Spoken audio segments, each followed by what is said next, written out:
ನಮಃ ಹರಿ ಓಂ. ಜನ್ಮಾದ್ಯಸ್ಯ ಯತೋನ್ಮಯಾದಿತರತಶ್ಚಾರ್ಥೇಷ್ವಭಿಜ್ಞಸ್ವರಾಟ್ ತೇನೇ ಬ್ರಹ್ಮಹೃದಾಯಾದಿ ಕವಯೇ ಮುಹ್ಯಂತಿ ಯಂ ಸೂರಯಃ ತೇಜೋ ವಾರಿಮೃದಾಂ ಯಥಾ ವಿನಿಮಯೋ ಯತ್ರ ತ್ರಿಸರ್ಗೋ ಮೃಷಾ ಧಾಮ್ನಾ ಸ್ವೇನ ಸದಾ ನಿರಸ್ತಕುಹಕಂ ಸತ್ಯಂ ಪರಂ ಧೀಮಹಿ ಸೃಷ್ಟಿಸ್ಥಿತ್ಯಪ್ಯಯೇಹ ನಿಯತಿದೃಶಿತಮೋ ಬಂಧಮೋಕ್ಷಾಶ್ಚ ಯಸ್ಮಾತ್ ಅಸ್ಯ ಶ್ರೀ ಬ್ರಹ್ಮರುದ್ರಪ್ರಭೃತಿಸುರನರದ್ವೀಷಶತ್ರುತ್ಮಕಸ್ಯ ವಿಷ್ಣೋರ್ವ್ಯಸ್ತಾಃ ಸಮಸ್ತಾಃ ಸಕಲಗುಣನಿಧಿಃ ಸರ್ವದೋಷವ್ಯಪೇತಃ ಪೂರ್ಣಾನಂದೋ ವ್ಯಯೋ ಯೋ ಗುರುರಪಿ ಪರಮಃ ಚಿಂತಯೇತಂ ಮಹಾಂತಂ.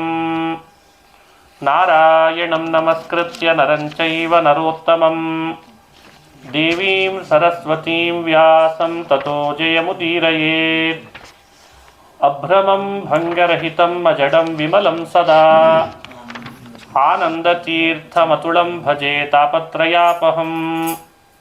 ಯಂ ಪ್ರವ್ರಜन्तಮನುಪೇತಮಪೇತಕೃತ್ಯಂ ದ್ವೈಪಾಯನೋ ವಿರಹಕಾತರಾಜುಹಾವ ಪುತ್ರೇತಿ ತನ್ಮಯತಯಾ ತರವೋಪಿ ನೇದುಃ ತಂ ಸರ್ವಭೂತಹೃದಯಂ ಮುನಿಮಾನತೋಸ್ಮಿ.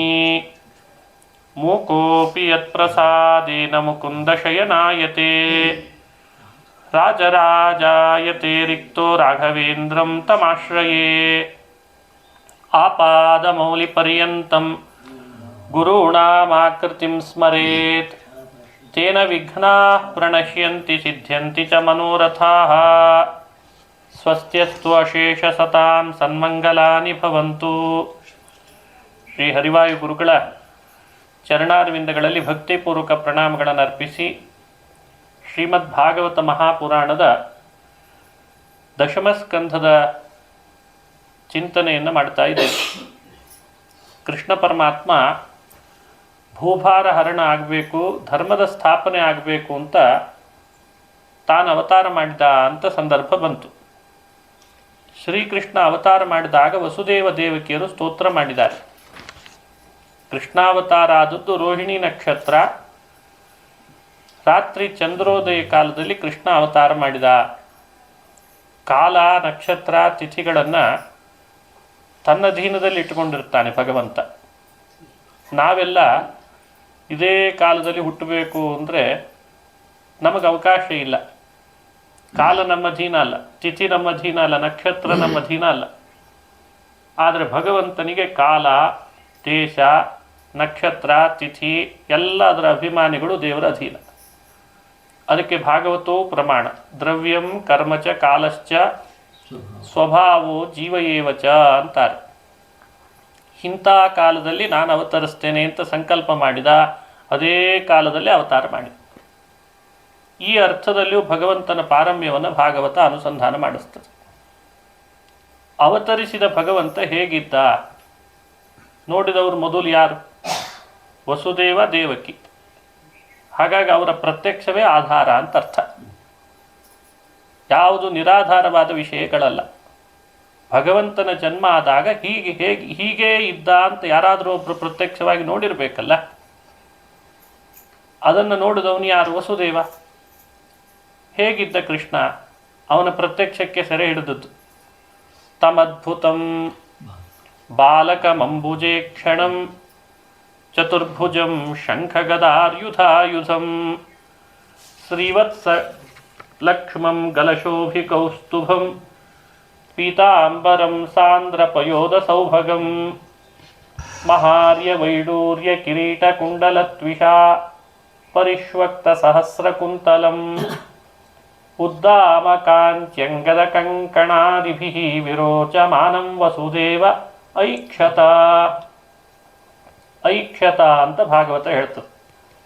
ಈಕ್ಷ ದರ್ಶನಾಂಕನಯೋ ವಸುದೇವ ನೋಡಿದ. ಅದರ ಅರ್ಥ ಕೃಷ್ಣ ಹೀಗೆ ಅವತರಿಸಿದ್ದ ಅಂತಲಿಕ್ಕೆ ವಸುದೇವನ ಪ್ರತ್ಯಕ್ಷವೇ ಆಧಾರ ಅಂತ ಅರ್ಥ. ಇವಾಗೆಲ್ಲ ಪ್ರಶ್ನೆ ಮಾಡೋರು ಅದನ್ನೇ, ಕೃಷ್ಣ ಇಲ್ಲಿ ಹುಟ್ಟಿದ್ದ ಅನ್ಲಿಕ್ಕೆ ನಿಮಗೇನು ಆಧಾರ ಅಂತ. ಟಿ ವಿಯಲ್ಲೆಲ್ಲ ಬಹಳ ಪ್ರಶ್ನೆಗಳು ಚರ್ಚೆ ನಡೀತಾ ಇರೋದು ಇದ್ರ ಬಗ್ಗೆ. ಪುರಾಣ ಕೊಡುತ್ತದೆ ವಸುದೇವನ ಪ್ರತ್ಯಕ್ಷ ಆಧಾರ ಅಂತ. ವಸುದೇವನ ಪ್ರತ್ಯಕ್ಷಕ್ಕಿಂತ ಆಧಾರ ಯಾವುದು ಬೇಕು? ಅವನು ಕಣ್ಣಾರೆ ಕಂಡಿದ್ದಾನೆ, ಹೇಗಿದ್ದ ಅಂತ ಕಂಡಿದ್ದಾನೆ. ಅವನು ಅದ್ಭುತನಾಗಿದ್ದ, ಕಮಲದಂಥ ಕಣ್ಣಿನವನಾಗಿದ್ದ, 4 ಭುಜದವನಾಗಿ ಶಂಖ ಚಕ್ರ ಆಯುಧಗಳನ್ನು ತನ್ನ ಕೈಗಳಲ್ಲಿ ಧರಿಸಿದ್ದ.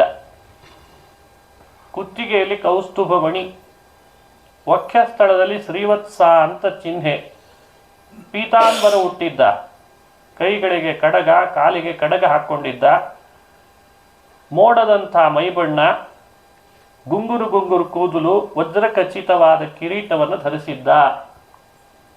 ಇದು ಕೃಷ್ಣನನ್ನ ವಸುದೇವ ಕಂಡದ್ದು ಅಂತ ಭಾಗವತ ವರ್ಣನೆ ಮಾಡ್ತದೆ. ಇದರಿಂದ ನಮಗೆ ಪ್ರತ್ಯಕ್ಷವನ್ನು ಪ್ರಮಾಣೀಕರಿಸಿ ಭಾಗವತ ಕೃಷ್ಣ ಹೀಗೇ ಇದ್ದ ಅವತರಿಸುವಾಗ ಅನ್ನೋದನ್ನು ಸಿದ್ಧಪಡಿಸ್ತದೆ. ಇದರಿಂದಲೂ ಕೃಷ್ಣ ಮಾನುಷನಲ್ಲ ಅನ್ನೋದನ್ನು ವ್ಯಾಖ್ಯಾನ ಮಾಡಿಕೊಳ್ಬೇಕು. ಮನುಷ್ಯರು ಯಾರು 4 ಕೈಯಿಂದ ಹುಟ್ಟಿದ್ದಿಲ್ಲಲ್ಲ, ಮನುಷ್ಯರು ಕೈಯಲ್ಲಿ ಆಯುಧ ಧರಿಸಿದ್ದು ಅಂತ ಇಲ್ಲಲ್ಲ. ಹುಟ್ಟಿದಾಗ ಮನುಷ್ಯರಲ್ಲಿ ಪೀತಾಂಬರ ಹುಟ್ಟು, ಕುತ್ತಿಗೆಯಲ್ಲಿ ಕೌಸ್ತುಭ ಮಣಿ, ಶ್ರೀವತ್ಸ ಚಿಹ್ನೆ ಧರಿಸಿ ಹುಟ್ಟಿದ್ದು ಅಂತಿಲ್ಲ ತಾನೆ. ಹೀಗಾಗಿ ಭಾಗವತದ ಆಧಾರ ಪ್ರತ್ಯಕ್ಷವನ್ನು ಪ್ರಮಾಣೀಕರಿಸಿ ಹೇಳಿದ್ರಿಂದ ಶ್ರೀಕೃಷ್ಣ ಸಾಮಾನ್ಯ ಮಾನವನಲ್ಲ. ಅವನು ಲೋಕದಲ್ಲಿ ವಿಲಕ್ಷಣನಿದ್ದಾನೆ. ಅವನಿಗೆ ಗರ್ಭವಾಸದಿಂದ ಆಗದ ದುಃಖಗಳಿಲ್ಲ, ಪ್ರಕೃತಿಯ ಸಂಪರ್ಕ ಅವನಿಗಿಲ್ಲ. ಇದೆಲ್ಲವನ್ನು ಈ ಯುಕ್ತಿಯಿಂದ ಸಮರ್ಥನೆ ಮಾಡ್ತದೆ ಭಾಗವತ. ಒಂದು ವೇಳೆ ಭಗವಂತ ಕೃಷ್ಣ ನಿಮ್ಮಂತೆ ಸಾಮಾನ್ಯ ಮಾನವನಾದರೆ ಅವನ ಕೈಯಲ್ಲಿ ಆಯುಧಗಳನ್ನೆಲ್ಲ ಬರಲಿಕ್ಕೆ ಅವಳ ತಾಯಿ ಏನಾದರೂ ಆಯುಧ ನುಂಗಿದ್ಲಾ ಅಂತ ಹಾಸ್ಯ ಮಾಡ್ತಾರೆ ವಾದರಾಜರು. ಆಯುಧಗಳೇ ಹೇಗೆ ಬರ್ತು? ಇಷ್ಟು ಯೋಚನೆ ಮಾಡಬಾರ್ದು. ಆ ಕಾರಣದಿಂದ ಕೃಷ್ಣನನ್ನ ಪರಮಪುರುಷ, ಸರ್ವೋತ್ತಮ, ವೇದಗಮ್ಯ, ಈ ತಿಳುವಳಿಕೆಯನ್ನು ಇಲ್ಲಿ ಮಾಡಿಕೊಳ್ಳಿ ಅಂತ ಹೇಳ್ತಾರೆ. ಕೃಷ್ಣನನ್ನ ವಸುದೇವ ಅವನೇ ಹೇಳಿದ್ದಕ್ಕೆ ನಂದಗೋಕುಲಕ್ಕೆ ಕರೆದುಕೊಂಡು ಹೋದ. ನಿನ್ನೆ ಆ ಕಥೆಯನ್ನು ಸ್ವಲ್ಪ ವಿವರಣೆ ಕೊಟ್ವಿ. ನಂದಗೋಕುಲದಲ್ಲಿ ಕೃಷ್ಣನ ಬಾಲ್ಯಲೀಲೆಗಳೆಲ್ಲ ತೋರಿಸಿದ್ದು ಅಂತ ಭಾಗವತ ಹೇಳ್ತದೆ.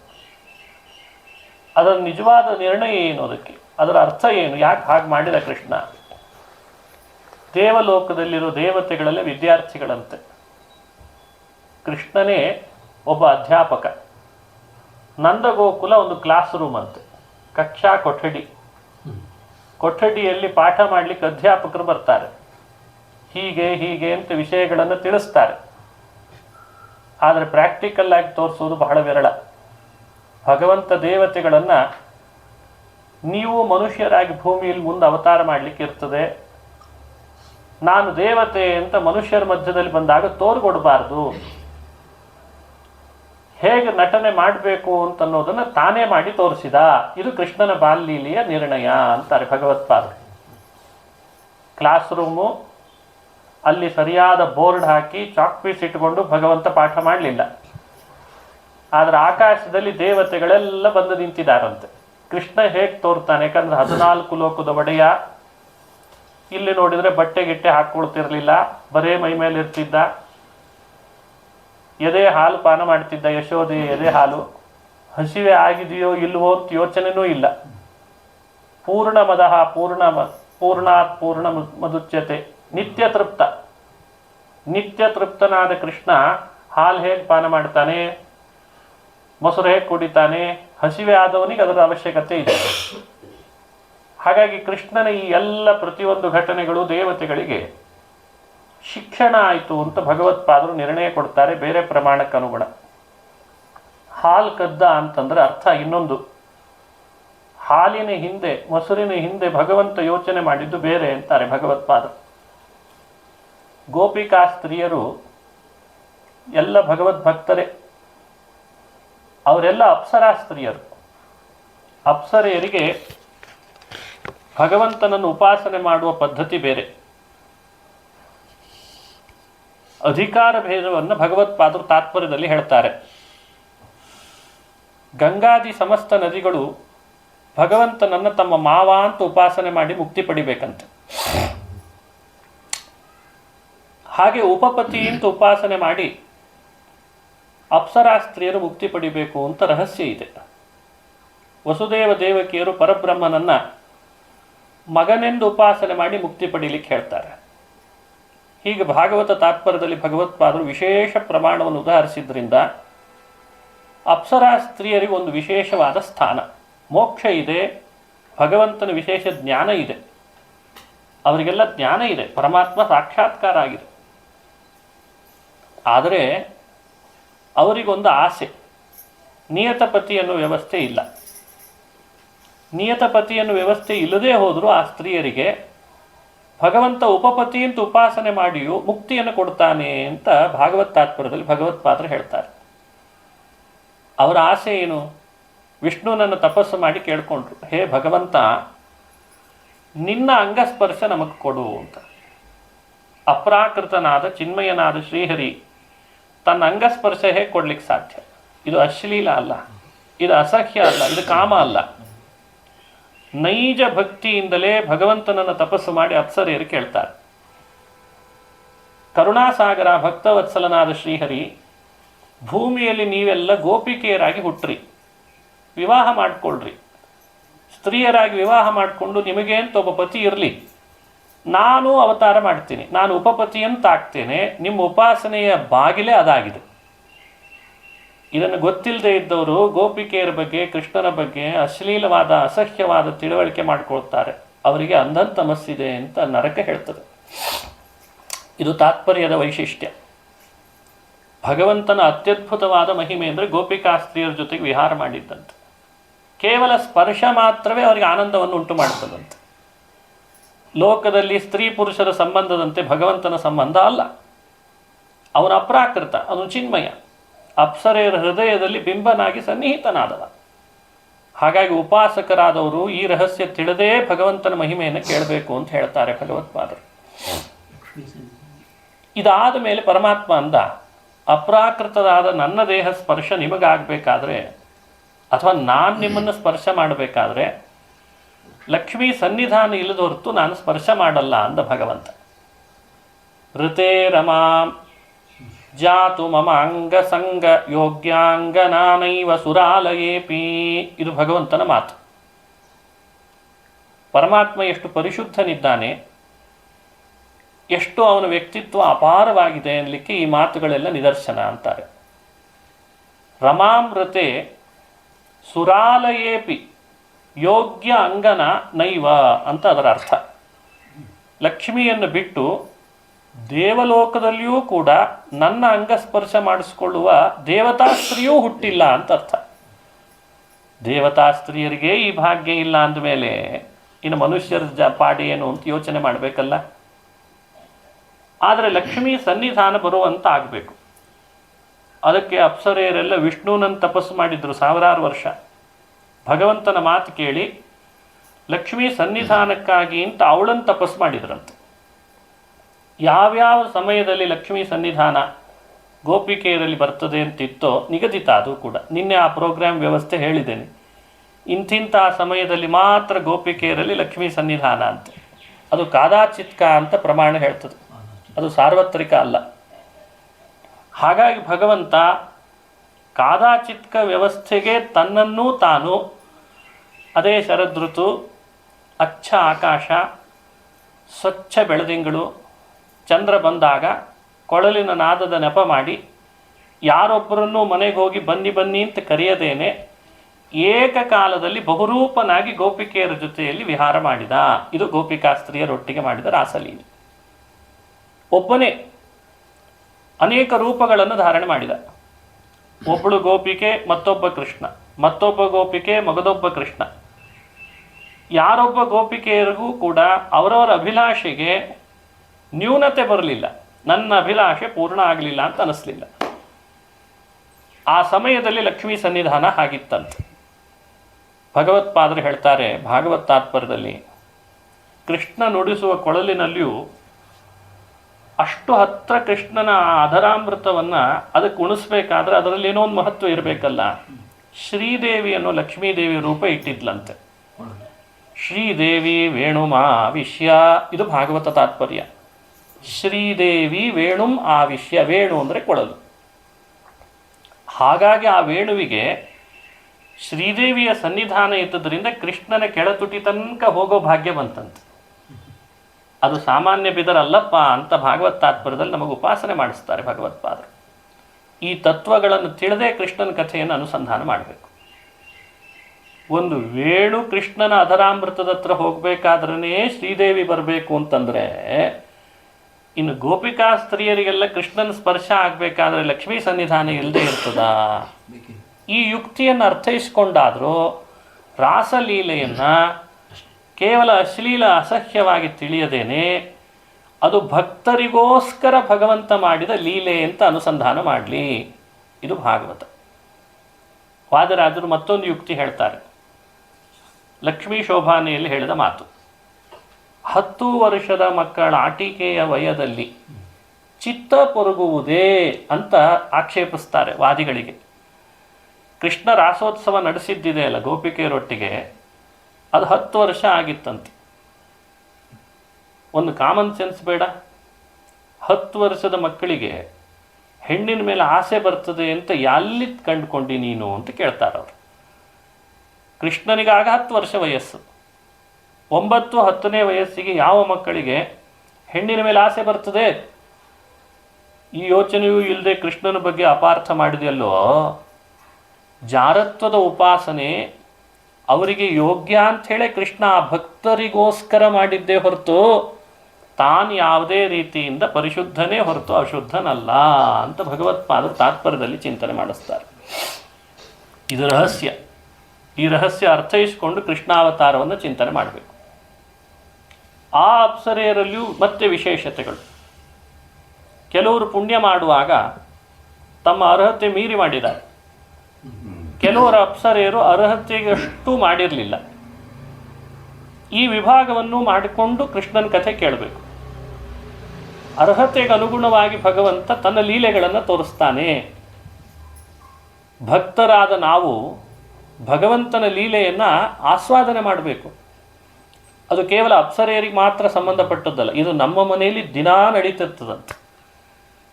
ಕೃಷ್ಣ ನಮ್ಮ ಮನೆಯಲ್ಲಿ ದಿನಾ ತೋರಿಸ್ತಾನೆ. ಅದು ನಮ್ಮ ಅರ್ಹತೆಗೆ ಅನುಗುಣವಷ್ಟೇ ತನ್ನ ಮಹಿಮೆ ತೋರಿಸ್ತಾನೆ. ಅರೆ ಅವ್ರಿಗೆ ಅಂಥ ಮಹಿಮೆ ತೋರಿಸಿದ್ನಲ್ಲ ಅಂತ ನೀನು ಅದನ್ನು ತಲೆ ಕೆಡಿಸ್ಕೊಳ್ಬಾರ್ದು. ಅವರ ಅರ್ಹತೆ ಅಷ್ಟಿದೆ, ಅದಕ್ಕೆ ಅಷ್ಟೇ ತೋರಿಸಿರ್ತಾನೆ. ಇದನ್ನೇ ಭಗವದ್ಗೀತೆಯಲ್ಲಿ ಅರ್ಜುನ ವಿಶ್ವರೂಪ ನೋಡಿದಾಗ ಭಗವತ್ಪಾದರು ತಾತ್ಪರ್ಯದಲ್ಲಿ ಹೇಳ್ತಾರೆ, ಗೀತಾ ತಾತ್ಪರ್ಯ ನಿರ್ಣಯ. ಅರ್ಜುನ ಕಂಡ ವಿಶ್ವರೂಪ, ಚತುರ್ಮುಖ ಬ್ರಹ್ಮದೇವರು ಕಾಣುವ ವಿಶ್ವರೂಪ ಒಂದೇ ಆದರೂ ಅವರಿಗಿರುವ ಸ್ಪಷ್ಟತೆ ಅರ್ಜುನನಿಗಿಲ್ಲ ಅಂತ ಹೇಳ್ತಾರೆ. ಇದು ನಿರ್ಣಯ. ಬ್ರಹ್ಮದೇವರು ವಿಶ್ವರೂಪ ನೋಡಿ ಅದನ್ನು ಆರಾಧಿಸಿ ಉಪಾಸನೆ ಮಾಡಿ ಸ್ತೋತ್ರ ಮಾಡ್ತಾರೆ, ಯಾವಾಗಲೂ ನೋಡ್ತಿರ್ತಾರೆ. ಅದೇ ರೂಪವನ್ನೇ ಅರ್ಜುನ ನೋಡಿದ್ದಾನೆ, ಆದರೆ ಅರ್ಜುನನ ಅರ್ಹತೆ ಎಷ್ಟೋ ಅಷ್ಟೇ ನೋಡಿದ್ದಾನೆ ಅಂತ ವ್ಯಾಖ್ಯಾನ ಮಾಡ್ತಾರೆ. ಹಾಗಾದರೆ ಭಕ್ತರ ಅರ್ಹತೆಗೆ ಅನುಗುಣವೇ ಭಗವಂತ ಒಬ್ಬನೇ ಆದರೂ ಅವನ ರೂಪಗಳಲ್ಲಿ ಅಭೇದ ಇದ್ದರು, ಗುಣಗಳಲ್ಲಿ ಜಾತಿ ಕ್ರಿಯೆಗಳಲ್ಲಿ ಅಭೇದ ಇದ್ದರು, ಭಕ್ತರ ಅರ್ಹತೆಗೆ ಅನುಗುಣವೇ ವ್ಯಕ್ತಗೊಳಿಸಿ ಅವನನ್ನು ಅನುಗ್ರಹಿಸ್ತಾನೆ. ಆ ನಿಟ್ಟಿನಲ್ಲೇ ಗೋಪಿಕಾಸ್ತ್ರೀಯರ ಅರ್ಹತೆಗನುಗುಣ ತನ್ನ ಸೌಂದರ್ಯಾತಿಶಯದ ರೂಪವನ್ನು ಅವರನ್ನು ಮೋಹಗೊಳಿಸಿ ಆಕರ್ಷಿಸಿ ಅವರಿಗೆ ಬೇಕಾದಷ್ಟೇ ವ್ಯಕ್ತಗೊಳಿಸಿದ ಅನ್ನೋ ತತ್ವವನ್ನು ತಿಳಿಬೇಕು. ಅದರಲ್ಲಿಯೂ ಮತ್ತೆ ವಿಶೇಷತೆ. ಭಕ್ತ ಕಾರುಣ್ಯ ಮೂರ್ತಿ ಅಂತಾರಲ್ಲ, ಭಗವಂತ ಅಂದರೆ ಏನು ಕಾರುಣ್ಯ ಮೂರ್ತಿ, ಎಂಥ ಕಾರುಣ್ಯ. ಭಕ್ತರಲ್ಲಿ ಅಪ್ಸರೆಯರಲ್ಲಿ ಕೆಲವ್ರದ್ದು ಪುಣ್ಯ ಯೋಗ್ಯತೆ ಮೀರಿ ಹೋಗಿತ್ತು ಅಂತ ಹೇಳಿದೆ. ಕಳ್ಳತನ ಮಾಡಬೇಕು, ಅದು ಮೇಲ್ನೋಟಕ್ಕೆ ಕಳ್ಳ ಕಳ್ಳ ಅಂತ ಎಲ್ಲರೂ ದೂರಲಿಕ್ಕೆ ಕಾರಣ ಆಯಿತು. ಒಳನೋಟದಲ್ಲಿ ನನ್ನನ್ನು ಕಳ್ಳ ಅಂತ ಭಕ್ತರು ಕರೆದರೂ ಪರವಾಗಿಲ್ಲ, ನನ್ನ ಭಕ್ತರ ಪುಣ್ಯ ಮಾತ್ರ ಯೋಗ್ಯತೆ ಮೀರಿ ಹೋಗಬಾರ್ದು ಅಂತ ಕಾರುಣ್ಯ ತೋರಿಸಿದ್ನಂತೆ. ಯಾಕಂದರೆ ಭಕ್ತಳು ಅವಳು ಗೋಪಿಕೆ, ಮಾಡುವ ತಪಸ್ಸಿನಿಂದ ಪುಣ್ಯ ಅತಿಶಯಿತವಾಗಿ ಮಾಡಿರಬಹುದು. ನಾನೇ ಕಳ್ಳತನದ ನೆಪ ಮಾಡಿ ಅವರ ಮನೆಯೊಳಗೆ ನನ್ನನ್ನೇ ಅವಳು ಕಳ್ಳ ಅಂತ ಕೂಗಿ ನನ್ನ ಮೇಲೆ ಕ್ರೋಧ ಮಾಡಿದರೆ ಅವಳ ಅರ್ಹತೆ ಮೀರಿದ ಪುಣ್ಯ ನಾನು ಕಸ್ಕೊಂಡು ಹೋಗ್ತೇನಲ್ಲ. ಉಳಿದವ್ರು ಕಳ್ಳ ಅಂದರೂ ಪರವಾಗಿಲ್ಲ, ಆ ಭಕ್ತಳ ಪುಣ್ಯ ಮಾತ್ರ ಅವಳ ಅರ್ಹತೆಗೆ ಅನುಗುಣ ಆದರೆ ಸಾಕು ಅಂತಂದಂತೆ. ಇದು ಕಾರುಣ್ಯ ಅಲ್ವೇ? ಇನ್ನೊಬ್ಬ ಭಕ್ತಳ ಅರ್ಹತೆಗೆ ಅನುಗುಣವೂ ಇಲ್ಲ, ಕಡಿಮೆ ಇದೆ ಪುಣ್ಯ. ಅವಳ ಮನೆಯಲ್ಲೂ ಕಳ್ತನ ಮಾಡಿದ ಕೃಷ್ಣ, ಆದರೆ ಅವಳಿಗೆ ಕ್ರೋಧ ಬರದಂತೆ ನೋಡಿಕೊಂಡ. ಕೃಷ್ಣನ ಮೇಲೆ ಕ್ರೋಧ ಬರದಂತೆ, ಇದು ಕೃಷ್ಣ ಮಾಡ್ತಿರುವ ಅಪೂರ್ವವಾದ ಲೀಲೆ, ಮಾಡು ಮತ್ತಷ್ಟು ಮಾಡು ಅಂತ ಅವಳು ಅವಕಾಶ ಮಾಡ್ತಿದ್ಲಂತೆ. ಅದನ್ನು ಚಲ್ತೀಯ ಅದನ್ನೂ ಚಲ್ಲು, ಇದನ್ನು ಚಲ್ತೀಯ ಇದನ್ನೂ ಚಲ್ಲು, ಅದನ್ನೂ ಬಳಿತೀನಿ ಇದನ್ನೂ ಬಳಿತೀನಿ, ಮತ್ತೆ ನಾಳೆ ಬಾ ನಾಳೆನೂ ಕಳ್ತನ ಮಾಡು, ಹೀಗೆ ಅವಳ ಭಾವನೆ. ಅದಕ್ಕೆ ಅವಳಿಗೆ ಅವಳ ಹೃದಯದಲ್ಲಿ ಅವಳ ಅರ್ಹತೆಗೆ ತಕ್ಕಂತೆ ಪುಣ್ಯವನ್ನು ತುಂಬಿದ ಅಂತ ಭಗವತ್ಪಾದರು ನಿರ್ಣಯ ಮಾಡ್ತಾರೆ. ಇದು ಮಹಾಭಾರತ ತಾತ್ಪರ್ಯ ನಿರ್ಣಯ. ಹೀಗೆ ಭಾಗವತ ತಾತ್ಪರ್ಯ, ಮಹಾಭಾರತ ತಾತ್ಪರ್ಯ ಎರಡನ್ನೂ ನಾವು ಅಧ್ಯಯನ ಮಾಡಿ ಗೋಪಿಕೆಯರ ರಾಸ, ಗೋಪಿಕೆಯರು ಭಗವಂತನನ್ನು ಉಪಾಸನೆ ಮಾಡಲೇಬೇಕಾದ ಆ ಗುಣ, ಗೋಪಿಕೆಯರ ಅರ್ಹತೆ ಮೀರಿದ ಪುಣ್ಯ, ಅರ್ಹತೆಗೆ ಅನುಗುಣವಾಗಿ ಮಾಡಿದ ಭಗವಂತನ ಏಧಮಾನದ್ವಿಟ ಅನ್ನುವ ವೇದದಲ್ಲಿ ಹೇಳಿದ ಮಹಿಮೆ, ಇದನ್ನೆಲ್ಲ ಕೃಷ್ಣಾವತಾರದಲ್ಲಿ ಚಿಂತನೆ ಮಾಡಿಸ್ತಾರೆ.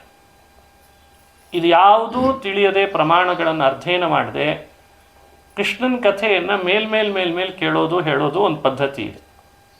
ಆಗ ಅದು ಮುಕ್ತಿ ಬೇಕು ಅಂತ ಬಯಸುವವರಿಗೆ ಅದು ಸಾಧನೆ ಆಗಲ್ಲ. ಹಾಗೆ ತಿಳ್ಕೊಂಡ್ರೆ ನಾವೆಲ್ಲ ಸಂಸಾರದಿಂದ ಮುಕ್ತಿ ಬಯಸುವರು, ನಮಗೆ ಯಥಾರ್ಥ ತಿಳುವಳಿಕೆಯಿಂದಲೇ ಮುಕ್ತಿ. ತಮೇವಂ ವಿದಿತ್ವಾ ಅತಿಮೃತ್ಯುಮೇತಿ ನಾನ್ಯ ಪಂಥ ಅಯನಾಯ ವಿದ್ಯತೆ ಅಂತ ಸರಿಯಾದ ಜ್ಞಾನ ಬರಬೇಕು. ತಪ್ಪು ತಿಳುವಳಿಕೆಯಿಂದ ಮನುಷ್ಯನಿಗೆ ಪಾಪ, ತಪ್ಪು ತಿಳುವಳಿಕೆಯಿಂದ ಮನುಷ್ಯನಿಗೆ ಮೋಕ್ಷ ಕುಂಠಿತ ಆಗ್ತದೆ, ಅವನ ಬದುಕಿನಲ್ಲಿ ಆನಂದ ಕ್ರಾಸ ಆಗ್ತದೆ. ಬರಬೇಕಾದ ಆನಂದವು ದೇವರ ಬಗ್ಗೆ ಇರೋ ತಪ್ಪು ತಿಳುವಳಿಕೆಯಿಂದ ಕಳ್ಕೊಳ್ತಿರ್ತಾನಂತೆ. ಮನುಷ್ಯ ಇವತ್ತು ಕ್ಲೇಶದಲ್ಲಿರೋದು ಯಾಕೆ? ಬೇರೆ ಬೇರೆಯವರು ಬೇರೆ ಬೇರೆ ಕಾರಣ ಹೇಳ್ತಾರೆ. ಅಂಥ ಕರ್ಮ ಮಾಡಿದ್ದಿ, ಇಂಥ ಪಾಪ ಮಾಡಿದ್ದಿ, ಅವ್ರಿಗೆ ಬೈದಿದ್ದಿ, ಇವ್ರಿಗೆ ಅಂದಿದ್ದಿ, ಆಡಿದ್ದಿ. ಇನ್ನು ಕೆಲವರನ್ನ ಕೇಳಲಿಕ್ಕೆ ಹೋದರೆ ನಿಮಗೆ ಶನಿ ಕಾಟ ಇದೆ, ಮಂಗಳ ಗ್ರಹ ದೋಷ ಇದೆ, ಕುಜ ದೋಷ ಇದೆ, ಅವರು ಅದನ್ನು ಹೇಳ್ತಾರೆ. ಯಾರಾದರೂ ಮನಃಶಾಸ್ತ್ರದವ್ರಿಗೆ ಹೋಗಿ ಕೇಳ್ರಿ, ಅವ್ರು ಹೊಸದು ಹೇಳ್ತಾರೆ. ಮತ್ತು ನಿಮಗೆ ಹಾಗಲ್ಲ, ಅದು ಸ್ವಲ್ಪ ಬ್ಯಾಲೆನ್ಸ್ ಆಗಿಲ್ಲ ಅಷ್ಟೇ ಮನಸ್ಸಿನೊಳಗೆ, 4 ದಿವಸ ನಮ್ಮ ಹತ್ರ ಬನ್ನಿರಿ, ನಿಮ್ಮನ್ನೆಲ್ಲ ಸರಿ ನಾವು ಮಾಡ್ತೀವಿ ಅಂತ ಅವರು ಅದನ್ನು ಹೇಳ್ತಾರೆ. ಹೀಗೆ ಜ್ಯೋತಿಷ್ಕರು ಒಂದು ಹೇಳ್ತಾರೆ, ಮನಃಶಾಸ್ತ್ರಜ್ಞರು ಮತ್ತೊಂದು ಹೇಳ್ತಾರೆ. ಅಂತೂ ಲೋಕದ ವ್ಯವಸ್ಥೆ ಒಳಗೆ ಕರ್ಮವೋ ನವಗ್ರಹಗಳೋ ಮನಸ್ಸಿನ ಇನ್ಬ್ಯಾಲೆನ್ಸೋ ಇವುಗಳ ಮೇಲೆ ನಮ್ಮ ದೃಷ್ಟಿಯೇ ಹೊರತು ಎಲ್ಲದಕ್ಕೂ ಕಾರಣ ಭಗವಂತ ಅನ್ನೋ ದೃಷ್ಟಿನೇ ಇರಲ್ಲ. ಆ ಭಗವಂತನಾದರೂ ಹೀಗೆ ಯಾಕೆ ಮಾಡ್ತಾನೆ ಅನ್ನೋದ್ರ ತಿಳುವಳಿಕೆ ಇಲ್ಲ. ಅದೇ ಅರ್ಧ ದುಃಖಕ್ಕೆ ಕಾರಣ ಆಗಿದೆ ಅಂತಾರೆ ಸನತ್ಸು ಜಾತಿಯದಲ್ಲಿ. ಮನುಷ್ಯ ದುಃಖಿಯಾಗಿರೋದು ಯಾಕೆ ಅಂತ ಹುಡುಕ್ಲಿಕ್ಕೆ ಹೋಗ್ತಾನೆ, ಇವೆಲ್ಲ ಕಾರಣಗಳನ್ನು ಭ್ರಮಿಸ್ತಾನೆ. ವಾಸ್ತವಿಕ ಕರ್ತೃ ಪರಮಾತ್ಮ ಅನ್ನೋದನ್ನು ಮರೆತು ಬಿಡ್ತಾನೆ. ಅದನ್ನು ತಿಳಿದುಕೊಂಡ್ರೆ ಎಲ್ಲ ಮೋಹ ಹೋಗ್ತದೆ ಅಂತ ಸನತ್ಸು ಜಾತಿಯದಲ್ಲಿ ಹೇಳ್ತಾರೆ. ಪ್ರಮಾದ ಮೋಹಗಳು ಮನುಷ್ಯನನ್ನು ದುಃಖಕ್ಕೆ ಈಡು ಮಾಡಿದಾಗ ಆ ತಿಳುವಳಿಕೆ ಕೊಡ್ಲಿಕ್ಕೆ ಬಂದವರೇ ಮಧ್ವಾಚಾರ್ಯ. ಅದಕ್ಕೆ ಅವರಿಗೆ ಪೂರ್ಣ ಪ್ರಜ್ಞಾ ಆನಂದ ತೀರ್ಥ ಅಂತ ಹೆಸರು. 2 ಸಂಸಾರದ ಕ್ಲೇಶದಲ್ಲಿದ್ದವರಿಗೆ ಅಜ್ಞಾನವನ್ನು ಕಳೆದು ಆನಂದ ಕೊಡ್ತಾರಾದ್ದರಿಂದ ಆನಂದ ತೀರ್ಥ. ಮನುಷ್ಯರಿಗೆ ಬೇಕಾದದ್ದೇ ಜ್ಞಾನ ಮುಕ್ತಿಗೋಸ್ಕರ, ಅದನ್ನು ಕೊಡಲಿಕ್ಕೇ ಬಂದವರಾದ್ದರಿಂದ ಪೂರ್ಣ ಪ್ರಜ್ಞಾ ಅಂತ ಅನುಸಂಧಾನ ಮಾಡಬೇಕು. ಇದು ವಾದರಾಜರ ತಿಳುವಳಿಕೆ ನಮಗೆ ಕೊಟ್ಟದ್ದು, ಸ್ಪಷ್ಟವಾಗಿ ಹೇಳ್ತಾರೆ ಇದನ್ನು. ಹಾಗಾಗಿ ಭಾಗವತಾದಿ ಗ್ರಂಥಗಳ ಅಧ್ಯಯನ, ತಾತ್ಪರ್ಯ, ಮಹಾಭಾರತ ತಾತ್ಪರ್ಯ ನಿರ್ಣಯ, ಇವುಗಳೆಲ್ಲ ತಲೆಯಲ್ಲಿ ಇಟ್ಟುಕೊಂಡು ಕೃಷ್ಣನ ಕಥೆ ಕೇಳಬೇಕು. ಎಷ್ಟು ಆನಂದ ಕೃಷ್ಣನ ಕಥೆ. ಕೃಷ್ಣ ಚೆಂಡು ತರೋ ನೆಪ ಮಾಡಿದ. ಯಮುನೆಯಲ್ಲಿ ವಿಷ ಬರ್ತಿದೆ, ವಿಷ ಬರ್ತಿದೆ ಅಂತ ಹೇಳೇ ಎಲ್ಲರೂ ತಡದ್ರಂತೆ ಕೃಷ್ಣನನ್ನು. ಹೋಗಬೇಡ ಕೃಷ್ಣ, ಇಷ್ಟು ದಿನ ನಾವು ಆಟ ಆಡ್ತಿದ್ವಿ ನೀರಿನೊಳಗೆ, ದಡದಲ್ಲಿ ಚೆಂಡಾಡ್ತಿದ್ವಿ, ಇವತ್ತು ಹೋಗಬೇಡ ಅಂತ. ಯಾಕೆ ಅಂದರೆ ಒಳಗೆ ಕಾಳಿಂಗನ ವಿಷ ಅವನು ಬಾಯಿಯಿಂದ ಬಿಡ್ತಿದ್ದಾನೆ, ನೀರು ವಿಷವಾಗಿದೆ, ಗೋವುಗಳೆಲ್ಲ ವಿಷ ಕುಡಿದು ಸಾಯ್ತಿದ್ದಾವೆ, ನೀನು ಹೋಗಬೇಡ ಅಂತ. ಕೃಷ್ಣ ಕೇಳಲಿಲ್ಲ. ಸಂಕಲ್ಪ ಮೊದಲೇ ಮಾಡಿದ್ದ, ಇವತ್ತು ಕಾಳಿಂಗನ ಮರ್ದನ ಮಾಡೋದೇ ಅಂತ ಸಂಕಲ್ಪ ಮಾಡಿದ್ದ. ಅಲ್ಲೊಂದು ವಿಶೇಷ ಹೇಳ್ತದೆ ಹರಿವಂಶ. ದಿನಾ ಆಟಕ್ಕೆ ಅಣ್ಣನ ಜೊತೆಗೆ ಬರ್ತಿದ್ದಂತೆ. ಅವತ್ತು ಯಾಕೋ ಅಣ್ಣನ ಜೊತೆಗೆ ಬಂದಿಲ್ಲ ಅಂತದು. ಅಣ್ಣ ಬಲರಾಮ ಶೇಷ ಅಲ್ವೇ, ಮರ್ದನ ಮಾಡಬೇಕು ಅಂತ ಸಂಕಲ್ಪ ಮಾಡಿದ್ದು ಒಂದು ಹಾವನ್ನು. ಈ ಹಾವಿನ ಜಾತಿಯಲ್ಲಿ ಒಗ್ಗಟ್ಟು ಜಾಸ್ತಿ ಅಂತ. ಒಂದು ಹಾವನ್ನು ಇನ್ನೊಂದು ಹಾವು ತುಳಿತದೆ ಅಂದರೆ ಈ ಹಾವಿಗೆ ಅದು ನೋಡ್ಲಿಕ್ಕಾಗಲ್ಲ, ಸಹಿಸಲ್ಲ, ಅದು ಸಿಟ್ಟು ಬರ್ತದೆ. ಪ್ರಾಯ ಕೃಷ್ಣ ತನ್ನಣ್ಣ ಬಲರಾಮನನ್ನು ನಾನಿವತ್ತು ಕಾಳಿಂಗ ಮರ್ದನ ಮಾಡ್ತೀನಿ, ಅದನ್ನು ನನ್ನ ಅಣ್ಣ ನೋಡ್ಲಾರ ಅಂತ ಹೇಳೇ ಬಿಟ್ಟು ಬಂದಿದ್ದ ಅಂತ ಉತ್ಪ್ರೇಕ್ಷೆ ಮಾಡ್ತಾರೆ ವಾದರಾಜರು. ಇದು ನಮಗೆ ತಿಳುವಳಿಕೆ ಕೊಟ್ಟದ್ದು. ಮನುಷ್ಯ ಎಷ್ಟು ಒಗ್ಗಟ್ಟಾಗಿರಬೇಕು ಅನ್ನೋದು ಹಾವನ್ನು ನೋಡಿ ಕಲೀಲಿ ಅಂತ. ಆಗ ಕೃಷ್ಣ ನೀರಿಗೆ ಹಾರಿದ.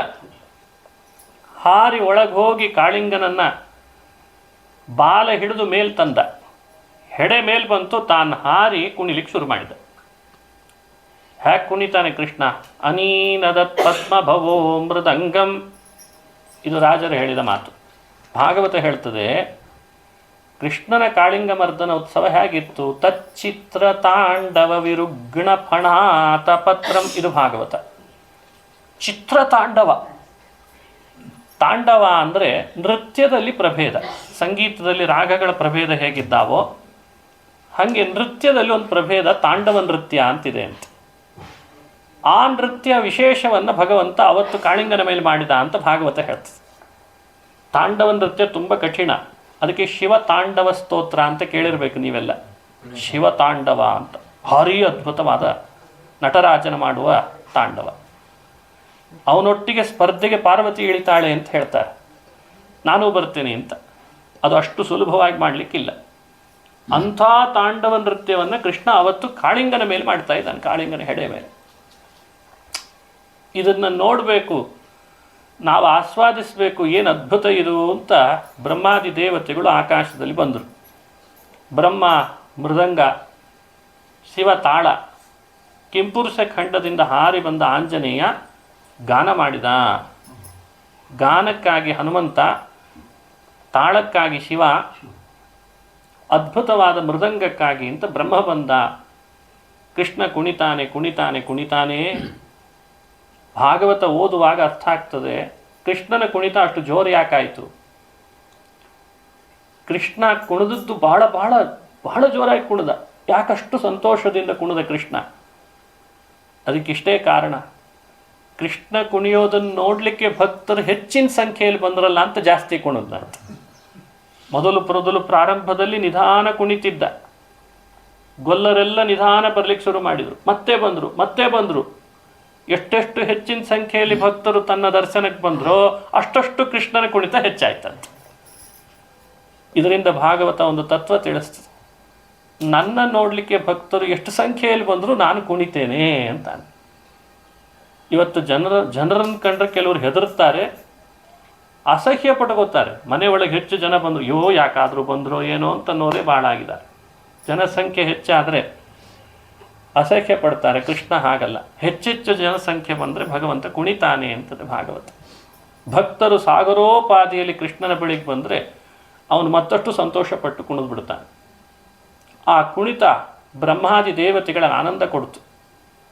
ಅವನ ಕುಣಿತ ಇನ್ನೂ ಹೆಚ್ಚಾಯಿತು. ಅಷ್ಟರಲ್ಲಿ ಕಾಳಿಂಗನ ಪತ್ನಿಯರು ಮೇಲ್ ಬಂದು ಕೃಷ್ಣನಿಗೆ ಅಂತಾರೆ, ನ್ಯಾಯೋ ಹಿ ದಂಡ ಕೃತಕಿಲ್ಬಿಷೇಸ್ಮಿನ್ ತವಾವತಾರ ಖಲ ನಿಗ್ರಹಾಯ. ನೋಡಿ ಅವರ ಸ್ತೋತ್ರದ ಅರ್ಥ. ಹೇ ಕೃಷ್ಣ, ನೀನು ದಂಡನಾಯಕ. ತಪ್ಪಿತಸ್ಥರಿಗೆ ದಂಡ ಹಾಕಬೇಕಾದದ್ದು ನ್ಯಾಯ. ಈಗ ನನ್ನ ಯಜಮಾನ ತಪ್ಪು ಮಾಡಿದ, ಅವನಿಗೆ ದಂಡ ಹಾಕಿದೆ. ತುಳಿದು ಕೃಷ್ಣನ ತುಳಿತ ಅಂದರೆ ಅವನಿಗೆ ದಂಡ. ಅಪರಾಧಕ್ಕೆ ಮಾಡಿದ್ದಕ್ಕೆ ನೀರು ವಿಷ ಮಾಡಿದ್ದಿ, ಅಪರಾಧಕ್ಕೆ ದಂಡನಾಯಕನಾಗಿ ದಂಡ ಹಾಕ್ತಿದ್ದಿ. ಆದರೆ ಒಂದು ವೇಳೆ ಅಪರಾಧಿ ಅಲ್ಲದವರಿಗೆ ದಂಡ ಹಾಕಿದರೆ ಅದು ನಿನಗೆ ಅಪರಾಧ ಆಗ್ತದೆ ಅಂದ್ರಂತೆ.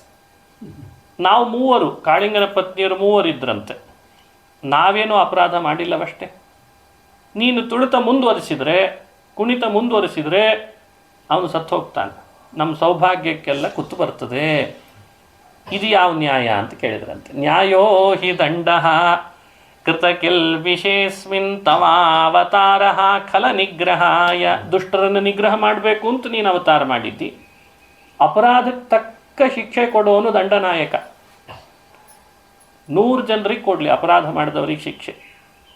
ಒಬ್ಬ ನಿರಪರಾಧಿಗೆ ದಂಡ ಕೊಟ್ಟ ಅಂದರೆ ದಂಡನಾಯಕನಿಗೆ ಬಹಳ ದೊಡ್ಡ ಅಪರಾಧ ಅಂತ ಆಗ್ತದೆ. ಇದು ಅಫೆನ್ಸ್. ನಿರಪರಾಧಿಗೆ ಶಿಕ್ಷೆ ಕೊಡಲೇಬಾರ್ದು ಅಂತಿದೆ. ಅದು ದಂಡನಾಯಕನ ದೊಡ್ಡ ಅಪರಾಧದಲ್ಲಿ ಪರಿಗಣಿಸ್ತದೆ. ಹೇ ಕೃಷ್ಣ, ನೀನು ದಂಡನಾಯಕನಾಗಿ ಅಪರಾಧಿಗೆ ಶಿಕ್ಷೆ ಕೊಡು, ನಿರಪರಾಧಿಗಳಾದ ನಮಗೆ ಶಿಕ್ಷೆ ಕೊಡೋದು ಧರ್ಮವಲ್ಲ ಅಷ್ಟೇ ಅಂತ ಕೇಳಿದ ಕೂಡಲೇ ಕೃಷ್ಣ ತನ್ನ ಕುಣಿತ ನಿಲ್ಲಿಸಿದ ಅಂತ ಭಾಗವತ ಹೇಳ್ತದೆ. ನೋಡಿ, ಇದು ದಂಡೋ ದಮಯಿತಾಂ ದಮಃ ದಂಡಃ ಅಂತ ವಿಷ್ಣು ಸಹಸ್ರನಾಮದಲ್ಲಿ ದಂಡ ಅನ್ನುವಂಥ ನಾಮ ಭಗವಂತನಿಗಿದೆ. ಅದರ ಅರ್ಥ ಏನು? ಅಪರಾಧಕ್ಕೆ ಅನುಗುಣವಾಗಿ ಶಿಕ್ಷೆಯನ್ನು ನೀಡುವವ ಅಂತ ಒಂದರ್ಥ, ನಿರಪರಾಧಿಗೆ ದಂಡ ಆಗದಂತೆ ನೋಡಿಕೊಳ್ಳುವ ಅಂತ ಇನ್ನೊಂದರ್ಥ. ಇದು ತತ್ವ. ಈಗ ನಾವೆಲ್ಲ ಒಂದಿಷ್ಟು ಕ್ಲೇಶ ಅನುಭವಿಸ್ತಿದ್ದೀವಿ. ಇದರ ಹಿಂದೆ ಭಗವಂತನೇ ನಿಜವಾಗ್ಲೂ ನಮಗೆ ಕೊಟ್ಟಿರೋದು ಆ ಕ್ಲೇಶವನ್ನು, ಕರ್ಮ ನಿಮಿತ್ತ ಅಷ್ಟೆ. ಆದರೆ ಈ ಅನುಭವದ ಹಿಂದೆ ಭಗವಂತನ ಸ್ಮರಣೆ ಹೆಂಗಿರಬೇಕು ಅದನ್ನು ಇಲ್ಲಿ ಹೇಳ್ಕೊಡ್ತದೆ. ನ್ಯಾಯೋ ಹಿ ದಂಡ ಕೃತಕಿಲ್ಬಿಷೇಸ್ಮಿನ್. ಏನೇನೋ ಇದೆ, ನಮ್ಮ ಕೌಟುಂಬಿಕ ಕಲಹಗಳು, ಸಾಮಾಜಿಕವಾದ ಕಲಹ, ಆಧ್ಯಾತ್ಮಿಕ ಅಂತಸ್ತಾಪಗಳು ಎಲ್ಲ ಅಪರಾಧದಲ್ಲೇ ಪರಿಗಣಿಸ್ಬೇಕು. ನಾವು ಅಪರಾಧನೆ ಮಾಡದೇನೆ ದೇವರು ನಮಗೆ ಕೊಟ್ಟಿದ್ದಾನೆ ಅಂದರೆ ಮತ್ತದು ನಮಗೆ ಅಪರಾಧ ಆಗ್ತದೆ. ಅಪರಾಧ ಮಾಡದೆ ಕೊಟ್ಟನಲ್ಲ ಅಂತ, ಅಪರಾಧ ಮಾಡಿದ್ದೇವೆ ಅಂಥೇಳಿ ಶಿಕ್ಷೆ ಕೊಟ್ಟಿರ್ತಾನೆ. ಅದು ಬೇರೆ ಬೇರೆ ರೂಪದಲ್ಲಿ ಕೊಟ್ಟಿರ್ತಾನೆ. ರೋಗದ ರೂಪದಲ್ಲಿ ಕೊಡ್ತಾನೆ, ಕಲಹದ ರೂಪದಲ್ಲಿ ಕೊಡ್ತಾನೆ, ಅಪಕೀರ್ತಿಯ ರೂಪದಲ್ಲಿ ಕೊಡ್ತಾನೆ. ಆ ಕೊಟ್ಟದ್ದನ್ನೆಲ್ಲ ಭಗವಂತನಲ್ಲಿ ನಾವು ಹೇಗೆ ತಿಳಿಬೇಕು ಅಂತ ಪ್ರಶ್ನೆ. ನಮ್ಮ ಅಪರಾಧಕ್ಕೆ ಯೋಗ್ಯ ದಂಡ ಹಾಕಿದ್ದೀ ಅಂತ ದೇವರನ್ನು ಆರಾಧನೆ ಮಾಡಬೇಕಂತ. ನೀನೊಬ್ಬ ದಂಡನಾಯಕ, ನಾನು ನಿನ್ನ ಪ್ರಜೆ, ನೀನು ಜಗತ್ತಿನ ರಾಜ. ರಾಜನಾದವನಿಗೆ ಪ್ರಜೆಗಳು ಮಾಡಿದ ಅಪರಾಧಕ್ಕೆ ಶಿಕ್ಷೆ ಹಾಕಲೇಬೇಕಲ್ವೇ? ಈ ಕರ್ತವ್ಯವನ್ನು ನೀ ಚೆನ್ನಾಗಿ ನಿಭಾಯಿಸಿದ್ದಿ ಸ್ವಾಮಿ ಅನ್ನಬೇಕಂತೆ. ಎಷ್ಟು ಅದ್ಭುತ ನಿನ್ನ ಕರ್ತವ್ಯ. ಯಾವತ್ತೂ ನೀನು ಅಪರಾಧ ಮಾಡದೇ ಇದ್ದವರಿಗೆ ಶಿಕ್ಷೆ ಕೊಡೋನಲ್ಲ, ಅಪರಾಧ ಮಾಡಿದವನಿಗೆ ಎಷ್ಟು ಅಪರಾಧವೋ ಅದಕ್ಕೆ ಮೀರಿ ಶಿಕ್ಷೆ ಕೊಡೋನೂ ಅಲ್ಲ, ಅದಕ್ಕೆ ಕಡಿಮೆ ಶಿಕ್ಷೆ ಕೊಡೋನೂ ಅಲ್ಲ. ಯಾಕಂದರೆ ನೀನು ಸಮತ್ವ ಚಿಂತನೆ ಬರಬೇಕು, ವೈಷಮ್ಯ ಇಲ್ಲ ಅಂತ ತಿಳಿಬೇಕು, ಅಪರಾಧಕ್ಕೆ ತಕ್ಕ ಶಿಕ್ಷೆ ಕೊಡ್ತಾನೆ ಅಂತನ್ನೋದನ್ನು ಅನುಸಂಧಾನ ಮಾಡಬೇಕು. ನಮಗೆ ಯಾವುದೋ ಒಂದು ಕ್ಲೇಶ ಆಗ್ತಾ ಇದೆ ಅಂದರೆ ಕ್ಲೇಶದ ಹಿಂದೆ ನಮ್ಮ ಅಪರಾಧವೇ ಕಾರಣವಾಗಿದೆ, ಅದನ್ನು ನೀನು ಶಿಕ್ಷೆ ಅನುಭವಿಸ್ಲಿಕ್ಕೆ ಕೊಟ್ಟಿದ್ದಿ ಅಂತ ತಿಳಿಬೇಕಂತ. ಎರಡನೇ ಅಂಶ, ಬಹಳ ಒಳ್ಳೆ ಸಂತೋಷ ಕೊಟ್ಟಿದ್ದಾನೆ ಭಗವಂತ, ಬಹಳ ಬಹಳ ಸಂತೋಷ ಕೊಟ್ಟಿದ್ದಾನೆ. ಅಂಥ ಸಂದರ್ಭಗಳು ಸಾಕಷ್ಟಿದ್ದಾವೆ ಜೀವನದೊಳಗೆ, ಬರೀ ಏನು ದುಃಖ ಕೊಟ್ಟಿಲ್ಲಲ್ಲ. ಅದನ್ನೂ ಭಗವಂತನಲ್ಲಿ ದಂಡ ಅಂತ ಚಿಂತನೆ ಮಾಡಬೇಕಂತ. ಭಗವಂತ, ಎಂಥ ಅದ್ಭುತ ನಿನ್ನ ಕಾರುಣ್ಯ, ಏನು ಅದ್ಭುತ ನೀನು. ಎಷ್ಟೆಲ್ಲ ಅನಂತ ಜೀವರಾಶಿಗಳ ಮಧ್ಯದಲ್ಲಿ ನನ್ನಂಥ ಒಬ್ಬ ತೃಣನಿಗೂ ಕೂಡ ಇಷ್ಟು ಸಂತೋಷವನ್ನು ಅನುಭವಿಸ್ಲಿಕ್ಕೆ ಅವಕಾಶ ಕೊಟ್ಟಿದ್ದಿ. ಎಷ್ಟು ಹೊಸ ಬಟ್ಟೆ, ಎಂಥ ಹೊಸ ಮನೆ, ಹೊಸ ಹೊಸ ಹೊಸ ರೀತಿಯಾದಂಥ ಸಂಪತ್ತು, ಸನ್ಮಾನ. ಒಬ್ಬ ಬೈದರೆ ಇನ್ನೊಬ್ಬ ಸನ್ಮಾನ ಮಾಡಿರ್ತಾನೆ ಮರುದಿವಸ, ಒಬ್ಬ ಸನ್ಮಾನ ಮಾಡಿದರೆ ಮರುದಿವಸ ಒಬ್ಬ ಬೈದಿರ್ತಾನೆ. ಎಷ್ಟು ವ್ಯವಸ್ಥೆ ನಿಂದು, ಅದನ್ನು ಹೇಗೆ ನಿಭಾಯಿಸ್ತಿದ್ದೀಯಲ್ಲ. ನನ್ನಂಥ ಅಪರಾಧಿಯನ್ನು ಕಾಲು ತೆಗೆದು, ಕೈ ತೆಗೆದು, ಕಣ್ಣು ತೆಗೆದು, ಮನೆ ಒಳಗೆ ಯಾವುದೂ ಇಲ್ಲದೇ ಇರೋ ಹಂಗೆ ಮಾಡಿ ವಿಲಿ ವಿಲಿ ವಿಲಿ ಒದ್ದಾಡಿಸಬೇಕಾಗಿತ್ತು. ಅಂಥ ಅಪರಾಧಿ ನಾನು, ಅಷ್ಟು ಪಾಪ ಮಾಡಿದ್ದೀನಿ. ಆದರೂ ನನ್ನನ್ನು ಕಾಲ ಕಾಲಕ್ಕೆ ಏನಾದರೂ ಪರವಾಗಿಲ್ಲ, ಇವ ನನ್ನ ಭಕ್ತ ಅಂತ ಏನು ಕಾರುಣ್ಯ ತೋರಿಸ್ತಿದ್ದಿ ಅಂತ ಇದನ್ನು ಅನುಸಂಧಾನ ಮಾಡಬೇಕಂತ. ಇದರ ಸ್ಮರಣೆನೇ ಬಹಳ ವಿಶೇಷ ನೋಡಿ. ಇದು ಕಾಳಿಂಗ ಪತ್ನಿಯರು ಭಗವಂತನೊಟ್ಟಿಗೆ ಅಷ್ಟು ಧೈರ್ಯದಿಂದ ಮಾತನಾಡ್ತಾರೆ. ಅದಕ್ಕೆ ಯಾಕೆ ಅಂದರೆ ಅವ್ರ ಹೃದಯದೊಳಗೆ ಯಾವುದೇ ಕಲ್ಮಶ ಇರಲಿಲ್ಲ. ಅವ ಅಪರಾಧ ಮಾಡಿದ, ದಂಡ ಕೊಟ್ಟಿದ್ದಿ ಸರಿ, ನೀನು ಅವತರಿಸಿದ್ದೇ ಖಲ ನಿಗ್ರಹಕ್ಕಾಗಿ. ನಾವೇನು ಅಪರಾಧ ಮಾಡಿದ್ದೇವೆ ಸ್ವಾಮಿ, ಇಷ್ಟಂದಾಗ ಭಗವಂತ ನಿಲ್ಲಿಸಿದ ಅನ್ನೋ ಮಾತು ನಮಗಿದೆಲ್ಲ ಸಂದೇಶವನ್ನು ಕೊಡ್ತದೆ ಅಂತ ಅರ್ಥ. ಕಾಳಿಂಗ ಮರ್ದನದ ಕಥೆಯಲ್ಲಿ ಇದೇ ತಿಳುವಳಿಕೆ ಬಹಳ ಮಹತ್ತರವಾದದ್ದು. ಆತ ಹೋದ, ಕಾಳಿಂಗ ಸರ್ಪ ದ್ವೀಪದಿಂದ ಹೋದ, ಇನ್ನೊಂದು ದ್ವೀಪಕ್ಕೆ ಹೋದ. ಮಡುವಿನಿಂದ ನೀರು ವಿಷಮಯವಾದದ್ದು ಕೃಷ್ಣನ ಕಣ್ಣಿನಿಂದ ಹೀರಿದ್ದಕ್ಕೆ ನಿರ್ವಿಷವಾಯಿತು. ಅದಕ್ಕೆ ಕೃಷ್ಣ ಅನ್ನೋ ನಾಮ ಸಾರ್ಥಕ ಆಯಿತು ಅಂತಾರೆ ಭಗವತ್ಪಾದ. ಕಣ್ಣಿನಿಂದ ವಿಷವನ್ನು ಆಕರ್ಷಿಸಿದ ಅನ್ನೋ ಅರ್ಥದಲ್ಲಿ ಕೃಷ್ಣ. ಎಲ್ಲೇ ಕಲ್ಮಶಗಳಿದ್ರೂ ಕೃಷ್ಣನ ದೃಷ್ಟಿ ಬಿತ್ತು ಅಂದರೆ ಅದು ಆಕರ್ಷಣೆ ಆಗಿಬಿಡ್ತದೆ ಅಂತ. ನಮ್ಮ ಮನೆ ಇರ್ಬೋದು, ನಮ್ಮ ಮನಸ್ಸಿರ್ಬೋದು, ಕೃಷ್ಣನ ದೃಷ್ಟಿ ಬೀಳಬೇಕು ಅಂತ ಪ್ರಾರ್ಥನೆ ಮಾಡಬೇಕು. ಹೇ ಕೃಷ್ಣ, ನಿನ್ನ ದೃಷ್ಟಿ ಹಾಕು, ಕಲ್ಮಶಗಳೆಲ್ಲ ತಾನಾಗೆ ಹೀರಿ ಹೋಗ್ತದೆ ಅಂತ ಅರ್ಥ. ಗೋವರ್ಧನದ ಉದ್ಧಾರದ ಕಥೆ. ಇಂದ್ರನಿಗೆ ಸಂಪತ್ತಿನ ಮದ ಬಂದಿದೆ. ಗೋಪಾಲಕರಿಗೆ ಇಂದ್ರನೇ ಮಳೆ ಕೊಡ್ತಾನೆ ಅಂತ ಭ್ರಮೆ ಬಂದಿದೆ. ಮಳೆ ಕೊಡೋನು ಇಂದ್ರ ಸ್ವತಂತ್ರವಾಗಿ ಅಲ್ಲ ಅನ್ನೋ ಸರಿಯಾದ ತಿಳುವಳಿಕೆ ಗೋಪಾಲಕರಿಗೆ ಕೊಡಬೇಕು. ನಾನೇ ಸಂಪತ್ತಿನ ಒಡೆಯ ಅನ್ನೋ ಭ್ರಮ ಇಂದ್ರಂದು ಹೋಗಬೇಕು. ಜವಾಬ್ದಾರಿ ಯಾರ್ದು ಅಂತ ಪ್ರಶ್ನೆ. ಜಗತ್ಪಾಲಕನಾದ ಕೃಷ್ಣಂದೇ ಅಲ್ವೇ? ದೇವಲೋಕದಲ್ಲಿರೋ ದೇವೇಂದ್ರನ ಭ್ರಮನೂ ಕಳಿಬೇಕು, ಮದ ಕಳಿಬೇಕು. ಭೂಮಿಯಲ್ಲಿರೋ ಗೋಪಾಲಕರಿಗೆ ಲೋಕದ ವ್ಯವಸ್ಥೆಯನ್ನು ನೋಡ್ಕೊಳ್ಳೋನು ನಾನು ಅಂತ ತಿಳಿಸ್ಬೇಕು. ಎರಡೂ ಜವಾಬ್ದಾರಿ ಕೃಷ್ಣಂದೇ. ಅದಕ್ಕೊಂದು ನಿಮಿತ್ತ ಮಾಡಿಕೊಂಡ. ಅವರು ಮಾಡಲಿಕ್ಕೆ ಹೊರಟಂಥ ಯಾಗವನ್ನು ಇಂದ್ರನಿಗೆ ಮಾಡ್ತೇನೆ ಅಂತಂತಿದ್ದೀರಿ, ಬೇಡ ಗೋವರ್ಧನಕ್ಕೆ ಮಾಡಿಬಿಡಿ, ನಿಮಗೆ ಕಸುಬಿಗೆ ಅನುಕೂಲ ಆಗ್ತದೆ ಅಂತ ಬಿಟ್ಟ. ಹೈನುಗಾರಿಕೆ ಗೋಪಾಲಕರ ಕಸುಬಾಗಿತ್ತು, ಕುಲಕಸುಬು. ಆ ಕುಲಕಸುಬಿಗೆ ಅನುಗುಣವೇ ಅವರು ವರ್ತನೆ ಮಾಡಬೇಕಲ್ವೇ? ಇದು ನಮಗೆ ತಿಳುವಳಿಕೆ ಬರಬೇಕು. ಅದಕ್ಕೆ ಭಾಗವತ ಈ ಕಥೆಯನ್ನು ವಿಸ್ತಾರ ಮಾಡ್ತದೆ. ನಾವು ಒಂದು ಕುಲದಲ್ಲಿ ಹುಟ್ಟುತ್ತೇವೆ, ಅದಕ್ಕೊಂದು ಆಶ್ರಮ ಧರ್ಮ ಇರ್ತದೆ. ಆ ಧರ್ಮಕ್ಕೆ ಅನುಗುಣವಾಗಿ ನಾವು ವರ್ತನೆ ಮಾಡಬೇಕು. ಆ ಧರ್ಮಕ್ಕೆ ಅನುಗುಣವಾಗಿ ವೃತ್ತಿಯನ್ನು ಕಟ್ಟಿಕೊಳ್ಬೇಕು. ಆ ವೃತ್ತಿಯಲ್ಲಿ ಸಾಂಕರ್ಯ ಉಂಟಾಗಬಾರ್ದು. ಇದೆಲ್ಲ ಲೋಕಕ್ಕೆ ತಿಳುವಳಿಕೆ ಕೊಡಬೇಕು ಕೃಷ್ಣ. ಅದಕ್ಕೆ ಹೇಳ್ತಾನೆ, ನೀವು ಅವಲಂಬಿಸಿರೋದು ಯಾವ ವೃತ್ತಿಯನ್ನು? ಹೈನುಗಾರಿಕೆ, ಗೋಮಾಳ. ಅಲ್ಲಿ ಗೋಗಳು ಮೇಯಬೇಕು, ದಷ್ಟಪುಷ್ಟ ಆಗಬೇಕು, ಹಾಲು ಹೆಚ್ಚಾಗಬೇಕು. ಹೆಚ್ಚಾದ ಹಾಲಿನಿಂದ ಮೊಸರು, ಮಜ್ಜಿಗೆ, ಬೆಣ್ಣೆ ಅದು ಹೆಚ್ಚಾಗಬೇಕು. ನಗರಗಳಲ್ಲಿ ನಿಮ್ಮ ವ್ಯಾಪಾರ ವಹಿವಾಟುಗಳಿಗೆ ಈ ಹೈನುಗಾರಿಕೆ ಬಹಳ ಮುಖ್ಯ ಆಗಿದೆ. ಇದರ ಹಿನ್ನೆಲೆಯಲ್ಲಿ ಕೃಷ್ಣ ಹೇಳ್ದ, ಇದಕ್ಕೆಲ್ಲ ನಿಮ್ಮ ಹೈನುಗಾರಿಕೆ, ನಿಮ್ಮ ಧನದ ಅಭಿವೃದ್ಧಿಗೆ ಗೋಮಾಳ ವೃದ್ಧಿ ಆಗಬೇಕು. ಗೋಮಾಳದಲ್ಲಿ ಚೆನ್ನಾಗಿ ನೀವು ಆಕಳುಗಳನ್ನು ಮೇಯಿಸಿದ್ರಿಂದ ಹಾಲು ಕೊಡ್ತದೆ. ಹಾಗಾಗಿ ಗೋಮಾಳ ನಿಮಗೆಲ್ಲ ದೇವರು ಅಂತಂದ. ಗೋಮಾಳವನ್ನು ಪೂಜನೆ ಮಾಡಿ. ಮೇಲ್ನೋಟಕ್ಕೆ ಗೋವರ್ಧನ ಬೆಟ್ಟ ಅಂತ ನಾವು ತಿಳಿತಿದ್ದೇವೆ. ಅದು ಬೆಟ್ಟ ಅಂದರೆ ಹೀಗೆ ಉದ್ದ ಇದ್ದದ್ದಲ್ಲ, ಅದು ಇವತ್ತಿಗೂ ಇದೆ. ಆದ್ದರಿಂದ ಹೇಳ್ತಿದ್ದೇನೆ, ಅದನ್ನು ನೋಡಬೇಕು, ಅದನ್ನು ಪ್ರದಕ್ಷಿಣೆ ಹಾಕಬೇಕು ಅಂತ ಒಂದು ಪದ್ಧತಿ ಬೆಳೆಸಿದ್ದಾರೆ ಹಿರಿಯರು. ಗೋವರ್ಧನ ಅಂದರೆ ಗೋಮಾಳ ಅಂತ ಅರ್ಥ. ಗೋವುಗಳು ಮೇವು ತಿಂದು ತಿಂದು ಹೆಚ್ಚು ವೃದ್ಧಿ ಪಡಿತಾ ಇದ್ದ ಸ್ಥಳಕ್ಕೆ ಗೋವರ್ಧನ ಅಂತ ಹೆಸರಂತೆ. ಹಾಗಾಗಿ ಕೃಷ್ಣ ಅಂದ, ನಿಮ್ಮ ಬದುಕಿನಲ್ಲಿ ನೀವು ಅವಲಂಬಿಸಿದ ವೃತ್ತಿಗೆ ಅನುಗುಣ ನಿಮಗೊಂದು ದೇವರು ಅಂತ ಇರ್ತಾನೆ, ಅಲ್ಲಿ ಸನ್ನಿಧಾನ ಇರ್ತದೆ, ನೀವು ಅದನ್ನೇ ಪೂಜಿಸ್ತಕ್ಕದ್ದು ಅಂತ. ಅದಕ್ಕೆ ರೈತರು ತಾವು ಉಳ್ಳಿಕ್ಕೆ ಅಂತ ಹೋಗುವಾಗ ಅವರು ನೇಗಿಲನ್ನೇ ಪೂಜಿಸ್ತಾರೆ. ಏನದರಲ್ಲಿ ಅಪರಾಧ? ಏನು ಅಪರಾಧ? ಹಾಗೆ ಅದನ್ನು ಮಾಡಿಸಿದ ಭಗವಂತ. ಇದನ್ನು ಅರ್ಥೈಸ್ಕೊಳ್ಳಿಕ್ಕಾಗದೆ ಮದಭರಿತನಾದ ದೇವೇಂದ್ರ ಮಳೆ ಸುರಿಸಿದ. ಭಗವಂತ ಮಾತು ಕೊಟ್ಟ, ನಾನು ಹೇಳಿದಂತೆ ನಡ್ಕೊಂಡು ಬಿಟ್ಟರೆ ದೇವತೆಗಳು ವಿರೋಧ ಮಾಡಿದರೂ ರಕ್ಷಣೆ ಮಾಡೋದು ನನ್ನ ಜವಾಬ್ದಾರಿ ಅಂತ ಅನ್ನಂತೆ. ಇದು ಈ ತತ್ವ ತಿಳಿಸ್ಬೇಕಾಗಿದೆ. ಅವರನ್ನು ವಿರೋಧ ಮಾಡಿದ ದೇವೇಂದ್ರ. ಕೃಷ್ಣ ಒಬ್ಬ ಸಾಮಾನ್ಯ ಮನುಷ್ಯ, ಅವನ ಮಾತು ಕೇಳಿಕೊಂಡು ನನಗೆ ಮಾಡಬೇಕಾದ ಯಾಗ ನಿಲ್ಲಿಸ್ತಾರಲ್ಲ ಇವರು ಅಂತ ಪ್ರಳಯದ ಮೋಡಗಳನ್ನು ಆದೇಶ ಮಾಡಿ ಮೇಘರಾಜ ಇಂದ್ರ ಮಳೆ ಸುರಿಸಿದ. ಒಂದೊಂದು ಮಳೆಯ ಹನಿ ಧಾರೆ ಆನೆ ಸೊಂಡಲ ಗಾತ್ರ ಬಿದ್ದಿತ್ತಂತೆ. ಅಂಥ ಮಳೆ ಸುರಿಸಿ ಇಡೀ ಗೋಕುಲವನ್ನೇ ನೀರಿನಲ್ಲಿ ತೇಲಿಸ್ತೇನೆ, ನೋಡಿಬಿಡಿ ಇವತ್ತು ನನ್ನ ಶಕ್ತಿ ಏನು ಅಂತಂದ. ಅರೆ, ಜಗದುತ್ಪತ್ತಿ ಸ್ಥಿತಿಲಯ ನಿರ್ಮಾಣ ಮಾಡುವ ಶ್ರೀಕೃಷ್ಣನಿಗೆ ಇಂದ್ರ ಸುರಿಸಿದ ಪ್ರಳಯದ ನೀರೇನಾಗಬೇಡ, ಏನೂ ಆಗಲಿಲ್ಲ. ಯಾಕೆ? ಜಗತ್ತಿಗೊಂದು ತತ್ವ ತಿಳಿಸ್ಬೇಕಿದೆ. ನಿನ್ನ ಬದುಕಿನುದ್ದಕ್ಕೂ ನೀನು ಮಾಡಬೇಕಾದ ಕುಲ ಆಶ್ರಮ ಧರ್ಮಕ್ಕನುಗುಣವಾಗಿ ಮಾಡಿ ನನ್ನ ಮಾತನ್ನು ಸರಿಯಾಗಿ ನಡೆಸಿದರೆ ದೇವತೆಗಳು ವಿರೋಧ ಮಾಡಿದರೂ ರಕ್ಷಣೆ ನಾನು ಮಾಡ್ತೇನೆ ಅಂತ. ಅದೇ ಭಗವದ್ಗೀತೆಯಲ್ಲಿ ಕೃಷ್ಣ ಹೇಳಿದ್ದು, ಅನನ್ಯಾಶ್ಚಿಂತಯಂತೋ ಮಾಂ ಯೇ ಜನಾ ಪರ್ಯುಪಾಸತೆ ತೇಷಾಂ ನಿತ್ಯಾಭಿಯುಕ್ತಾನಾಂ ಯೋಗಕ್ಷೇಮಂ ವಹಾಮ್ಯಹಂ.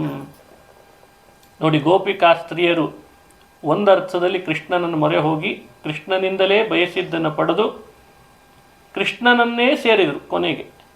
ಗೋಪಾಲಕರು ಕೂಡ ಕೃಷ್ಣನ ಮಾತನ್ನೇ ಕೇಳಿ ತಮ್ಮ ಕುಲಕ್ಕನುಗುಣವಾದ ವೃತ್ತಿಯನ್ನು ಅವಲಂಬಿಸಿಯೂ ಅಲ್ಲೇ ಭಕ್ತಿಯನ್ನು ಮಾಡಿ ಕೃಷ್ಣನಿಂದ ರಕ್ಷಣೆಗೆ ಒಳಪಟ್ಟರು.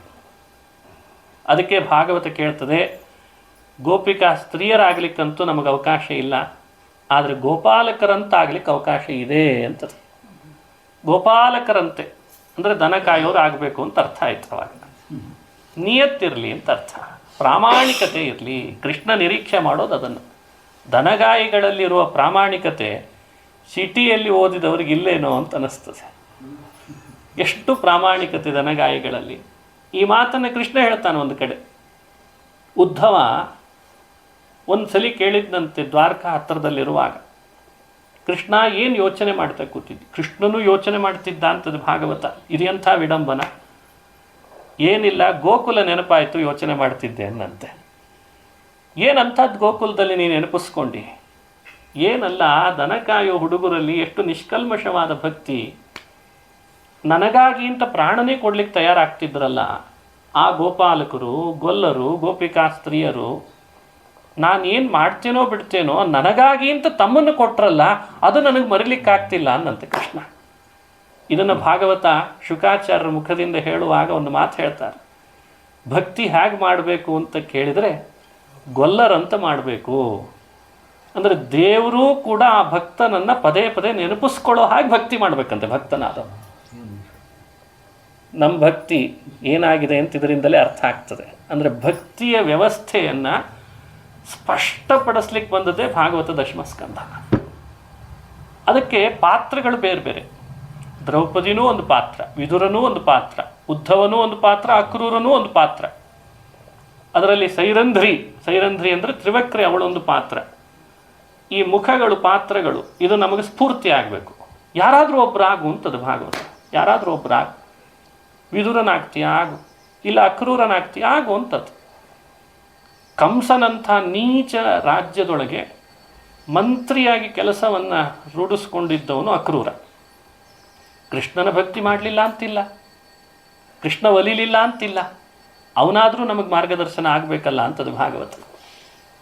ನೀನು ಮಾಡ್ತಾ ಇರೋ ಕೆಲಸ, ಕಂಪ್ನಿ, ಅಲ್ಲಿರುವ ಮ್ಯಾನೇಜರು, ಡೈರೆಕ್ಟ್ರು ಕಂಸನೇ ಇರ್ಬೋದು, ಆದರೆ ಕೃಷ್ಣನ ಭಕ್ತಿ ಮಾಡಲಿಕ್ಕೆ ಆಗಲ್ಲ ಅಂತಿಲ್ಲ. ಅಕ್ರೂರ ಇಲ್ವೇ ಅಂತ ಕೇಳ್ತದೆ ಭಾಗವತ.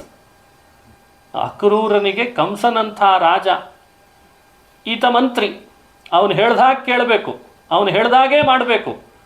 ಆದರೂ ಕೃಷ್ಣನ್ ಕರ್ಕೊಂಡು ಬರ್ಲಿಕ್ಕೆ ಹೊರಟ. ಕೃಷ್ಣನ್ ಕೊಲ್ಲಬೇಕು, ಅದು ಕೃಷ್ಣನ್ ಕರ್ಕೊಂಡು ಬಾ ಅಂತ ಕಂಸ ಹೇಳ್ದ. ಇದೊಂದೇ ಭಾಗ್ಯ ನನಗೆ, ಅಂತೂ ಇಂತೂ ನನಗೂ ಕೃಷ್ಣನ ದರ್ಶನದ ಭಾಗ್ಯ ಸಿಕ್ತಲ್ಲ, ಅವನ್ನೇನು ಇವಾಗ ಕೊಲ್ತಾನೆ, ಇವನ್ನೇ ಅವಾಗ ಕೊಲ್ತಾನೆ ಅಂತ ಅವ ಕರ್ಕೊಂಡು ಬಂದ. ನೋಡಿ, ಮಂತ್ರಿಯಾಗಿ ರಾಜನ ಆದೇಶ ಪಾಲನೆ ಮಾಡಬೇಕು ಅಂತನ್ನೋದು ಕರ್ತವ್ಯ, ಆದರೆ ಭಕ್ತನಾಗಿ ಕೃಷ್ಣನ ದರ್ಶನ ಮಾಡಬೇಕು ಅನ್ನೋ ಉತ್ಸುಕತೆ, ಇದನ್ನು ಬ್ಯಾಲೆನ್ಸ್ ಮಾಡೋನೇ ದೇವರ ಭಕ್ತ ಅಂತ ಭಾಗವತ ತೋರಿಸ್ತದೆ. ಇದು ಸಂಶೋಧನೆ. ನೀನು ಎಲ್ಲಿ ಕೆಲಸ ಮಾಡ್ತಿ, ಯಾರು ನಿನ್ನ ಯಜಮಾನನಾಗಿರ್ತಾರೆ, ಯಾವ ಸೆಕ್ಟರ್ನಲ್ಲಿರ್ತಿ, ಅದು ಕರ್ತವ್ಯ ನಿಭಾಯಿಸೋದ್ರ ಕಡೆ. ಆದರೆ ಯಾರ ಭಕ್ತನಾಗಿ ಎಷ್ಟು ಶ್ರದ್ಧೆ ತೋರ್ತಿ ಅನ್ನೋದು ಅವನ ಆತ್ಮೋದ್ಧಾರಕ್ಕೆ ಅದು ಕಾರಣ ಆಗ್ತದೆ. ಇದನ್ನು ಅಕ್ರೂರನ ಕಥೆ ಹೇಳಿ ಭಾಗವತ ಸಂದೇಶ ಕೊಡ್ತದೆ. ಸೈರಂಧ್ರಿಯ ಕಥೆ ಹೇಳಿ ಭಾಗವತ ಹೇಳ್ತದೆ. ಕೃಷ್ಣ ಮಥುರಾ ಪಟ್ಟಣದಲ್ಲಿ ಬಂದ ರಾಜಬೀದಿಯಲ್ಲಿ. ಅವಳ ಕಾಯಕವೇ ಅದು. ಅವಳೊಂದು ಬ್ಯೂಟಿಷಿಯನ್ ಅಂತ ಇವತ್ತು ಇಂಗ್ಲೀಷ್ನಲ್ಲಿ ಕರೀತಾರೆ. ಬ್ಯೂಟಿಷಿಯನ್ ಅಂತಂದರೆ ಕಂಸನಿಗೆ ದಿನಾ ಗಂಧ ಬೇರೆ ಬೇರೆ ದೇಶದಿಂದ ತರಿಸ್ತಿದ್ದ ಆತ. ಪರ್ಫ್ಯೂಮ್ಸ್ ಅಂತಾರೆ ಇವತ್ತು. ಇವಾಗೆಲ್ಲ ಬೇರೆ ಬೇರೆ ದೇಶದಿಂದ ಗಂಧವನ್ನು ಇಂಪೋರ್ಟ್ ಮಾಡೋದು, ಎಕ್ಸ್ಪೋರ್ಟ್ ಮಾಡೋದು ನೋಡ್ತೀವಿ.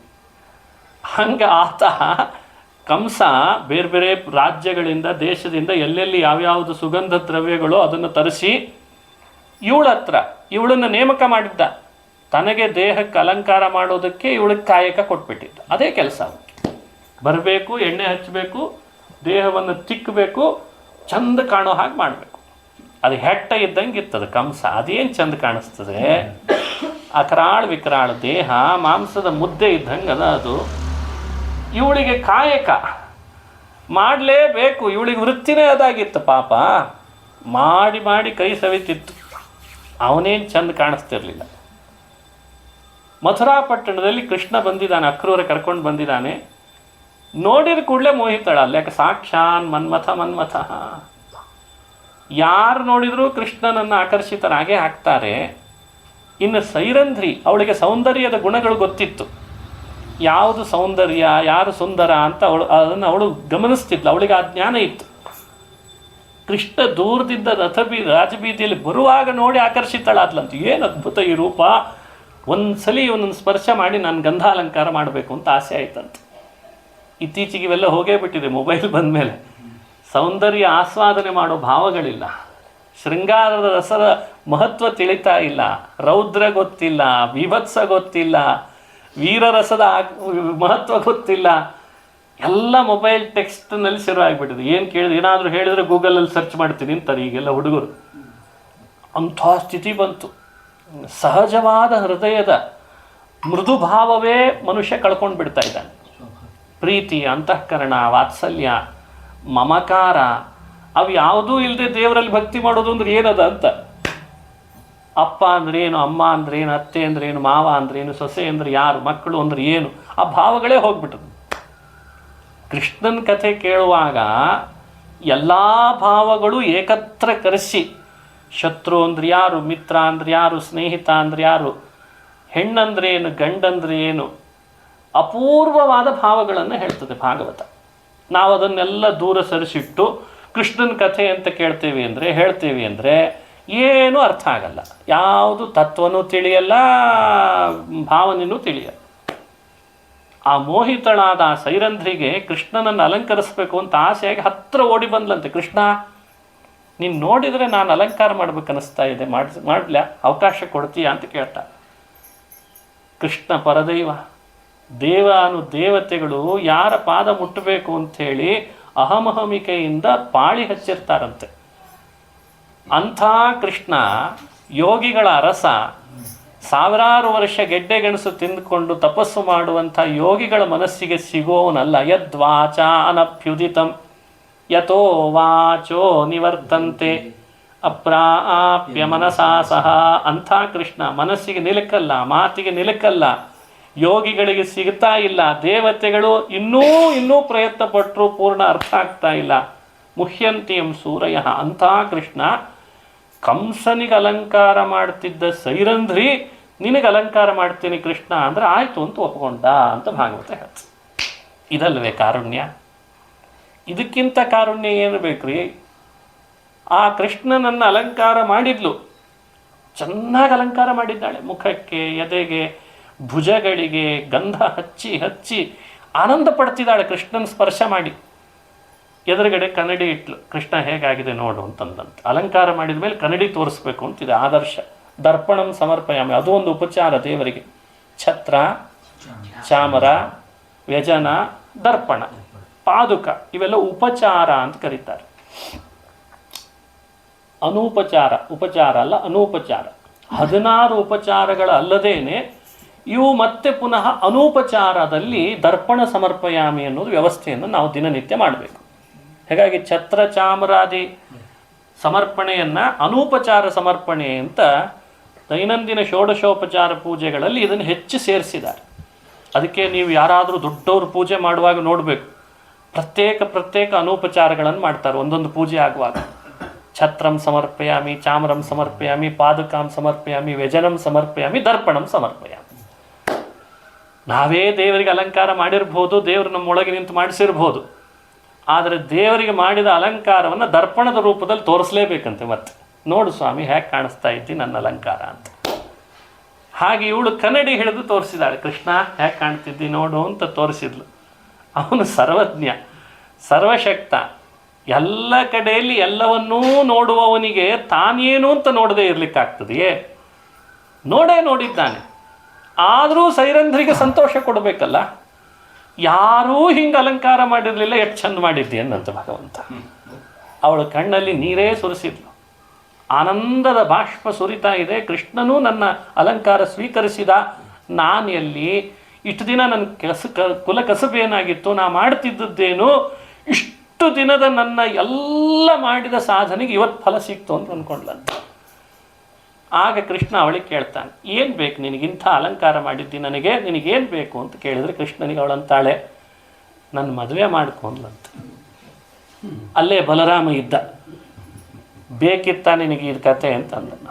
ನೀನು ಎಲ್ಲಿ ಬೇಕಾದಲ್ಲಿ ಹೋಗಿಬಿಡ್ತಿ, ನಾನು ಅದಕ್ಕೆ ನೀನು ಹಿಂದಿಂದೆ ಇರ್ತೀನಿ, ಅವಳೆಲ್ಲಿ ನೀನೆಲ್ಲಿ ಅಂತಾನೆ. ಯಾಕಂದ್ರೆ ಅವಳು ತ್ರಿವಕ್ರೆ, ದೇಹದ 3 ಭಾಗಗಳು ವಕ್ರಳವಾಗಿ ಇತ್ತಂತೆ. ಟೊಂಕವಕ್ರ, ಕಾಲ್ವಕ್ರ, ತಲೆ ವಕ್ರ.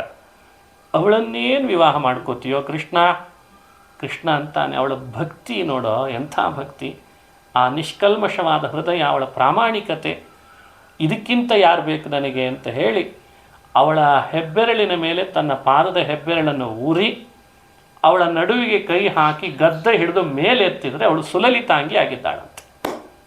ಈ ಕಥೆಯನ್ನು ಭಾಗವತ ದಶಮ ಸ್ಕಂದ ಹೇಳ್ತದೆ, ನಿನ್ನ ಕಸುಬೇನಾಗಿದೆ ನನಗೆ ಬೇಕಿಲ್ಲ, ನೀನು ದೇಹದಿಂದ ಹೇಗಿದ್ದಿ ಅದು ನನಗೆ ಬೇಕಿಲ್ಲ, ನೀನು ಹಣ ಸಂಪಾದನೆ ಮಾಡಲಿಕ್ಕೆ ಯಾವುದೋ ವೃತ್ತಿಯನ್ನು ಅವಲಂಬಿಸಿ ಅದು ಬಹಳ ಮುಖ್ಯ ಆಗಲ್ಲ, ಹೃದಯ ಎಷ್ಟು ನಿಷ್ಕಲ್ಮಶ ಇದೆ ಅದೊಂದೇ ನನಗೆ ಮುಖ್ಯ ಆಗ್ತದೆ ಅಂತ ತೋರಿಸಿದ್ನಂತೆ. ಅವಳ ಜಾತಿ ಕೇಳಲಿಲ್ಲಲ್ಲ, ಅವಳ ಮತ ಕೇಳಲಿಲ್ಲ, ಮಠ ಅಂತೂ ಕೇಳಿದ್ದೇ ಇಲ್ಲ ಭಾಗವತದೊಳಗೆ. ಕೇಳಿದ್ದೇನು ಕೃಷ್ಣ ಅವಳ ಹತ್ರ? ಅವಳ ವೃತ್ತಿ ಕೇಳಿದ್ನಲ್ಲ, ವೃತ್ತಿ, ಅವಳ ಹೃದಯ ಕೇಳಿದ, ಮನೋವೃತ್ತಿ ಅದೊಂದನ್ನೇ ಕೇಳಿದ. ನಿಷ್ಕಲ್ಮಶವಾದ ಅವಳ ಹೃದಯವನ್ನು ಅವಲಂಬಿಸಿ ಭಗವಂತ ಅವಳನ್ನು ಅನುಗ್ರಹಿಸಿದ ಅನ್ನೋ ತತ್ವ ಭಾಗವತದಲ್ಲಿ ಬರ್ತದೆ. ಕೃಷ್ಣ ನಿರೀಕ್ಷೆ ಮಾಡೋದು ನಮ್ಮಿಂದ ಏನು ಅಂತ ಸೈರಂಧ್ರಿಯನ್ನು ಉದ್ಧಾರ ಮಾಡಿದ್ರಿಂದಲೇ ನಾವು ಅರ್ಥ ಮಾಡಿಕೊಳ್ಳಿ ಅಂತ. ಅವಳನ್ನು ವಿವಾಹ ಮಾಡಿಕೊಂಡ, ಸುಲಲಿತಾಂಗಿಯನ್ನಾಗಿ ಮಾಡಿದ. ಸಮಸ್ಯೆ ಇಷ್ಟೇ, ನಮ್ಮಲ್ಲಿಯೂ ಅವಳಲ್ಲಿಯೂ ನಮ್ಮ ದೇಹ ಚೆನ್ನಾಗೇ ಇದೆ, ಬುದ್ಧಿ ಒಂದು ವಕ್ರ ಆಗಿದೆ. ಅವಳಿಗೆ ಹಾಗಲ್ಲ, ಅವಳ ದೇಹ ವಕ್ರ ಆಗಿತ್ತು, ಬುದ್ಧಿ ಸರಿ ಇತ್ತು. ಇದೇ ವ್ಯತ್ಯಾಸ. ಭಗವಂತ ಅವಳ ಬುದ್ಧಿ ಸರಿ ಇದೆ ಅಂತ ಹೇಳಿ ಅವಳ ದೇಹವನ್ನು ಸರಿ ಮಾಡಿದ್ದಂತೆ. ಯಾವೆಲ್ಲ ಮಥುರಾ ಪಟ್ಟಣದ ಯುವಕರು ಬ್ಯಾಡ ಇವಳು ಅಂತ ನಿರಾಕರಿಸಿದ್ರೋ ಅವರೆಲ್ಲ ಬಾಯಿ ಮೇಲೆ ಬೆರಳಿಟ್ಕೊಂಡ್ರಂತೆ. ಇಷ್ಟು ಚೆನ್ನಾಗಿದ್ದಾಳೆ, ಮೊದಲೇ ಗೊತ್ತಿದ್ರೆ ನಾವೇ ಮದುವೆ ಮಾಡ್ಕೊಳ್ತಿದ್ವಲ್ಲ ಅಂದ್ರಂತೆ. ಹೀಗೂ ಭಗವಂತ ಸಂಕಲ್ಪ ಮಾಡಿರ್ತಾನೆ. ಯಾರನ್ನ ನೀವೆಲ್ಲ ನಿಷೇಧಿಸ್ತೀರಿ, ವಿರೋಧಿಸ್ತೀರಿ, ಅಸಡ್ಡೆ ಮಾಡ್ತೀರಿ, ಅವರೇ ನನಗೆ ಬೇಕು ಅಂತ ತೋರಿಸಿದ ಕೃಷ್ಣ. ಯಾರನ್ನೆಲ್ಲ ಇವಳೇ ಒಂದ್ಸಲಿ ಅನ್ಕೊಂಡಿದ್ಲಂತೆ, ಇವರೆಲ್ಲ ಬಾಯಿ ಮೇಲೆ ಬೆರಳಿಡೋ ಹಾಗೆ ದೇವರು ನನ್ನನ್ನು ನಿರ್ಮಾಣ ಮಾಡ್ತಾನೆ, ಅವಳ ಮಾತನ್ನು ಸತ್ಯ ಮಾಡಿಬಿಟ್ಟು. ಇದಲ್ವೇ ಭಕ್ತ ವಾತ್ಸಲ್ಯ? ಈ ವಾತ್ಸಲ್ಯ ಚಿಂತಿಸ್ಲಿ ಅಂತ ಭಾಗವತದ ಕಥೆ, ಈ ಕರುಣೆ ಚಿಂತಿಸ್ಲಿ ಅಂತ ಭಾಗವತದಲ್ಲಿ ಕೃಷ್ಣನ ಕಥೆ ಹೇಳಿತ್ತು. ಈ ನಿಷ್ಕಲ್ಮಶತೆ ನಮ್ಮೊಳಗೆ ಉಂಟಾಗಲಿ ಅಂತ ಭಾಗವತ ಇಂಥ ಕಥೆಗಳನ್ನು ಹೇಳಿ ಸ್ಫೂರ್ತಿ ಕೊಡ್ತದೆ. ವಿವಾಹ ಮಾಡಿಕೊಂಡ ಕೃಷ್ಣ ಅವಳಲ್ಲಿ ಮಗನನ್ನು ಪಡೆದ, ಅವನಿಗೆ ವಿಶೋಕ ಅಂತ ನಾಮಕರಣ ಮಾಡಿದ. ಮುಂದೆ ತನ್ನ ಕಸಬು, ಕೃಷ್ಣ ಭೂಮಿಯಲ್ಲಿ ಅವತರಿಸಿದಾಗ ತಂದೊಂದು ಕುಲ ಕಸಬು ಇಟ್ಟುಕೊಂಡಿದ್ದಂತೆ, ಸಾರಥ್ಯ. ಅದನ್ನು ವಿಶೋಕನಿಗೆ ಪಾಠ ಮಾಡಿದ. ತಾನು ಅರ್ಜುನನ ರಥದ ಸಾರಥಿ ಆದ. ತನ್ನ ಮಗ ಸೈರಂಧ್ರಿಯ ಮಗ ವಿಶೋಕನನ್ನು ಭೀಮನ ರಥಕ್ಕೆ ಸಾರಥ್ಯಕ್ಕೆ ನೇಮಕ ಮಾಡಿಸಿದ್ದಂತೆ. ಇದಲ್ವೇ ಕೃಷ್ಣನ ಕಾರುಣ್ಯ ಅಂದರೆ? ಅವಳು ಊಹಿಸಿರಲಿಲ್ಲ. ಸ್ವತಃ ಅವಳಿಗೆ ಮಹಾನುಭಾವಳಾದ ತ್ರಿಜಟೆ ಸೀತೆಯನ್ನು ಸೇವೆ ಮಾಡಿದ್ದರ ಪ್ರಭಾವದಿಂದ ಸೈರಂಧ್ರಿಯಾದಾಗಲೂ ಭಗವಂತ ಸೀತೆಯ ಮಾತಿಗೆ ಅನುಗುಣವಾಗಿ ಅವಳನ್ನು ತಾನು ವಿವಾಹ ಮಾಡಿಕೊಂಡ. ವಿವಾಹ ಮಾಡಿಕೊಂಡದ್ದಲ್ಲದೆ ವಿಶೋಕ ಅನ್ನೋ ಮಗನನ್ನು ಪಡೆದು ಭೀಮನ ರಥದ ಸಾರಥಿಯನ್ನಾಗಿ ಮಾಡಿಸಿ ತಾನೇ ಯಾವಾಗಲೂ ತನ್ನ ಕಣ್ಣು ಮುಂದಿರೋ ಹಾಗೆ ಮಾಡಿಬಿಟ್ಟ.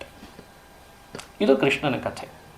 ಹೀಗೆ ಸೈರಂಧ್ರಿಯನ್ನು ಉದ್ಧರಿಸಿದ್ದಲ್ಲದೆ ವಿಶೋಕನನ್ನೂ ಸಾರಥಿಯನ್ನಾಗಿ ಮಾಡಿ ಅದೇ ಕುಲಕಸಬನ್ನು ಮುಂದುವರಿಸುವಂತೆ ಮಾಡಿದ.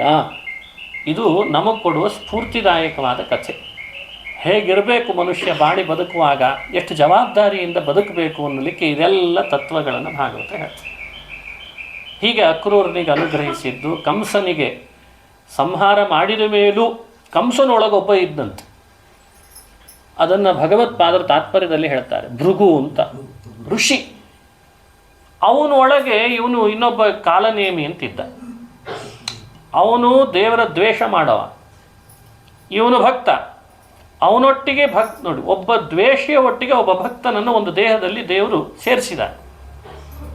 ದ್ವೇಷಿ ಮತ್ತು ಭಕ್ತ ಇಬ್ಬರು ಒಂದು ದೇಹದಲ್ಲಿ ಸೇರಿದಾಗ ದ್ವೇಷಿಯ ಕೈ ಮೇಲೆವು ಅಂತ ಭಗವತ್ಪಾದರು ಹೇಳ್ತಾರೆ. ಯಾವಾಗಲೂ ಅಷ್ಟೆ, ಅಸುರನೊಟ್ಟಿಗೆ ಸಜ್ಜನ ಸೇರಿದರೂ ದೇಹದೊಳಗೆ ಅಸುರನ ಬಲ ಜಾಸ್ತಿ ಇರ್ತದಂತೆ. ಹಾಗಾಗಿ ಇವನು ಬಲ ಜಾಸ್ತಿ ಇದ್ದದ್ದಕ್ಕೆ ಕಂಸ ಒಳಗಿರುವ ಕಾಲನೇಮಿ ಕೃಷ್ಣನ ಮೇಲೆ ದ್ವೇಷನೇ ಮೆರಿತಿದ್ದಂತೆ ಹೆಚ್ಚು.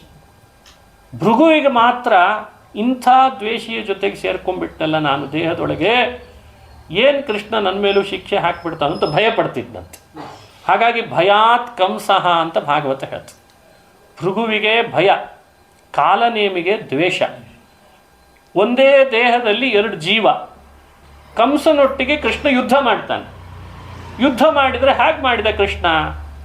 ಒಳಗಿರೋ ಭಯ ಪಡ್ತಿದ್ದ ಭೃಗುವಿಗೆ ಅನುಗ್ರಹ ಆಗಿರಬೇಕು, ದ್ವೇಷ ಮಾಡ್ತಿದ್ದ ಕಾಲನೇಮಿಗೆ ತಮಸ್ಸಾಗಿರಬೇಕು. ಹಾಗೆ ಯುದ್ಧ ಮಾಡಿದ್ದಂತೆ ಕೃಷ್ಣ.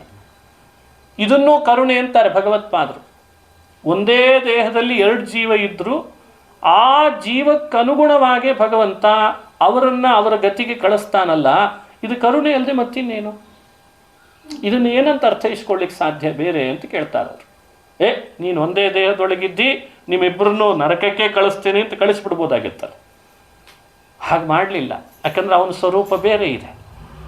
ಏನೋ ಕರ್ಮದ ಅನುಗುಣವಾಗಿ ಒಬ್ಬ ಅಸುರನ ಜೊತೆಗೆ ಇರೋ ಸಂದರ್ಭ ಬಂದಿದೆ. ಆದರೆ ಅವ ನನ್ನ ಭಕ್ತನೇ, ನಮೇ ಭಕ್ತ ಪ್ರಣಶ್ಯತಿ ಅಂತ ಅನ್ನೋದಕ್ಕೆ ಇದು ನಮಗೆ ಕೊಟ್ಟ ತಿಳುವಳಿಕೆ. ನಮ್ಮ ಮನೆಗಳೊಳಗೆ ಎಲ್ಲರೂ ದೇವ್ರ ಭಕ್ತರೇ ಆಗಿರಬೇಕು ಅಂತೇನಿಲ್ಲ. ಕುಟುಂಬ ಸದಸ್ಯರು ಒಬ್ರು ಹಂಗಿದ್ರೆ ಒಬ್ರು ಹಿಂಗಿರ್ತಾರೆ. ಅದೇನೋ ಅಂತಾರಲ್ಲ, ಎತ್ತು ಎಳೆಯೋದು ಅಂತ ಹಂಗಾಗಿರ್ತದೆ. ಅದನ್ನು ಏರಿ ಇರ್ತದೆ, ನೀರು ಎಳೀತದೆ ಅನ್ನೋ ಹಂಗೆ ನಮ್ದೆಲ್ಲ ಮನೆಗಳು ಹಂಗೆ ಇರ್ತಾವೆ. ಎಲ್ಲ ಪೂರ್ಣ ಕಂಪ್ಲೀಟಾಗಿ ಎಲ್ಲ ದೇವ್ರ ಭಕ್ತರೇ ಬರ್ತಾರೆ ಅಂತಿಲ್ಲ, ದೇವರ ದ್ವೇಷಗಳೇ ಹುಟ್ಟಿರ್ತಾರೆ ಅಂತಿಲ್ಲ. ಅಂಥೇಳಿ ಹಿರಣ್ಯಕಶಿಪುನೇ ಬಂದಿದ್ದಾನೆ ಅಂತ ಹೇಳು ಅಲ್ಲ, ಮತ್ತು ರಾವಣನೇ ಬಂದಿದ್ದಾನೆ ಅಂತಲ್ಲ, ಕುಂಭಕರ್ಣನೇ ಅಂತಲ್ಲ, ಸಾಕ್ಷಾತ್ ಉದ್ಧವನೇ ಭಾಗವತೋತ್ತಮ ಹುಟ್ಟಿದಾನೆ ಅಂತಲ್ಲ, ಪ್ರಹ್ಲಾದನೇ ಹುಟ್ಟಿದಾನೆ ಅಂತಲ್ಲ.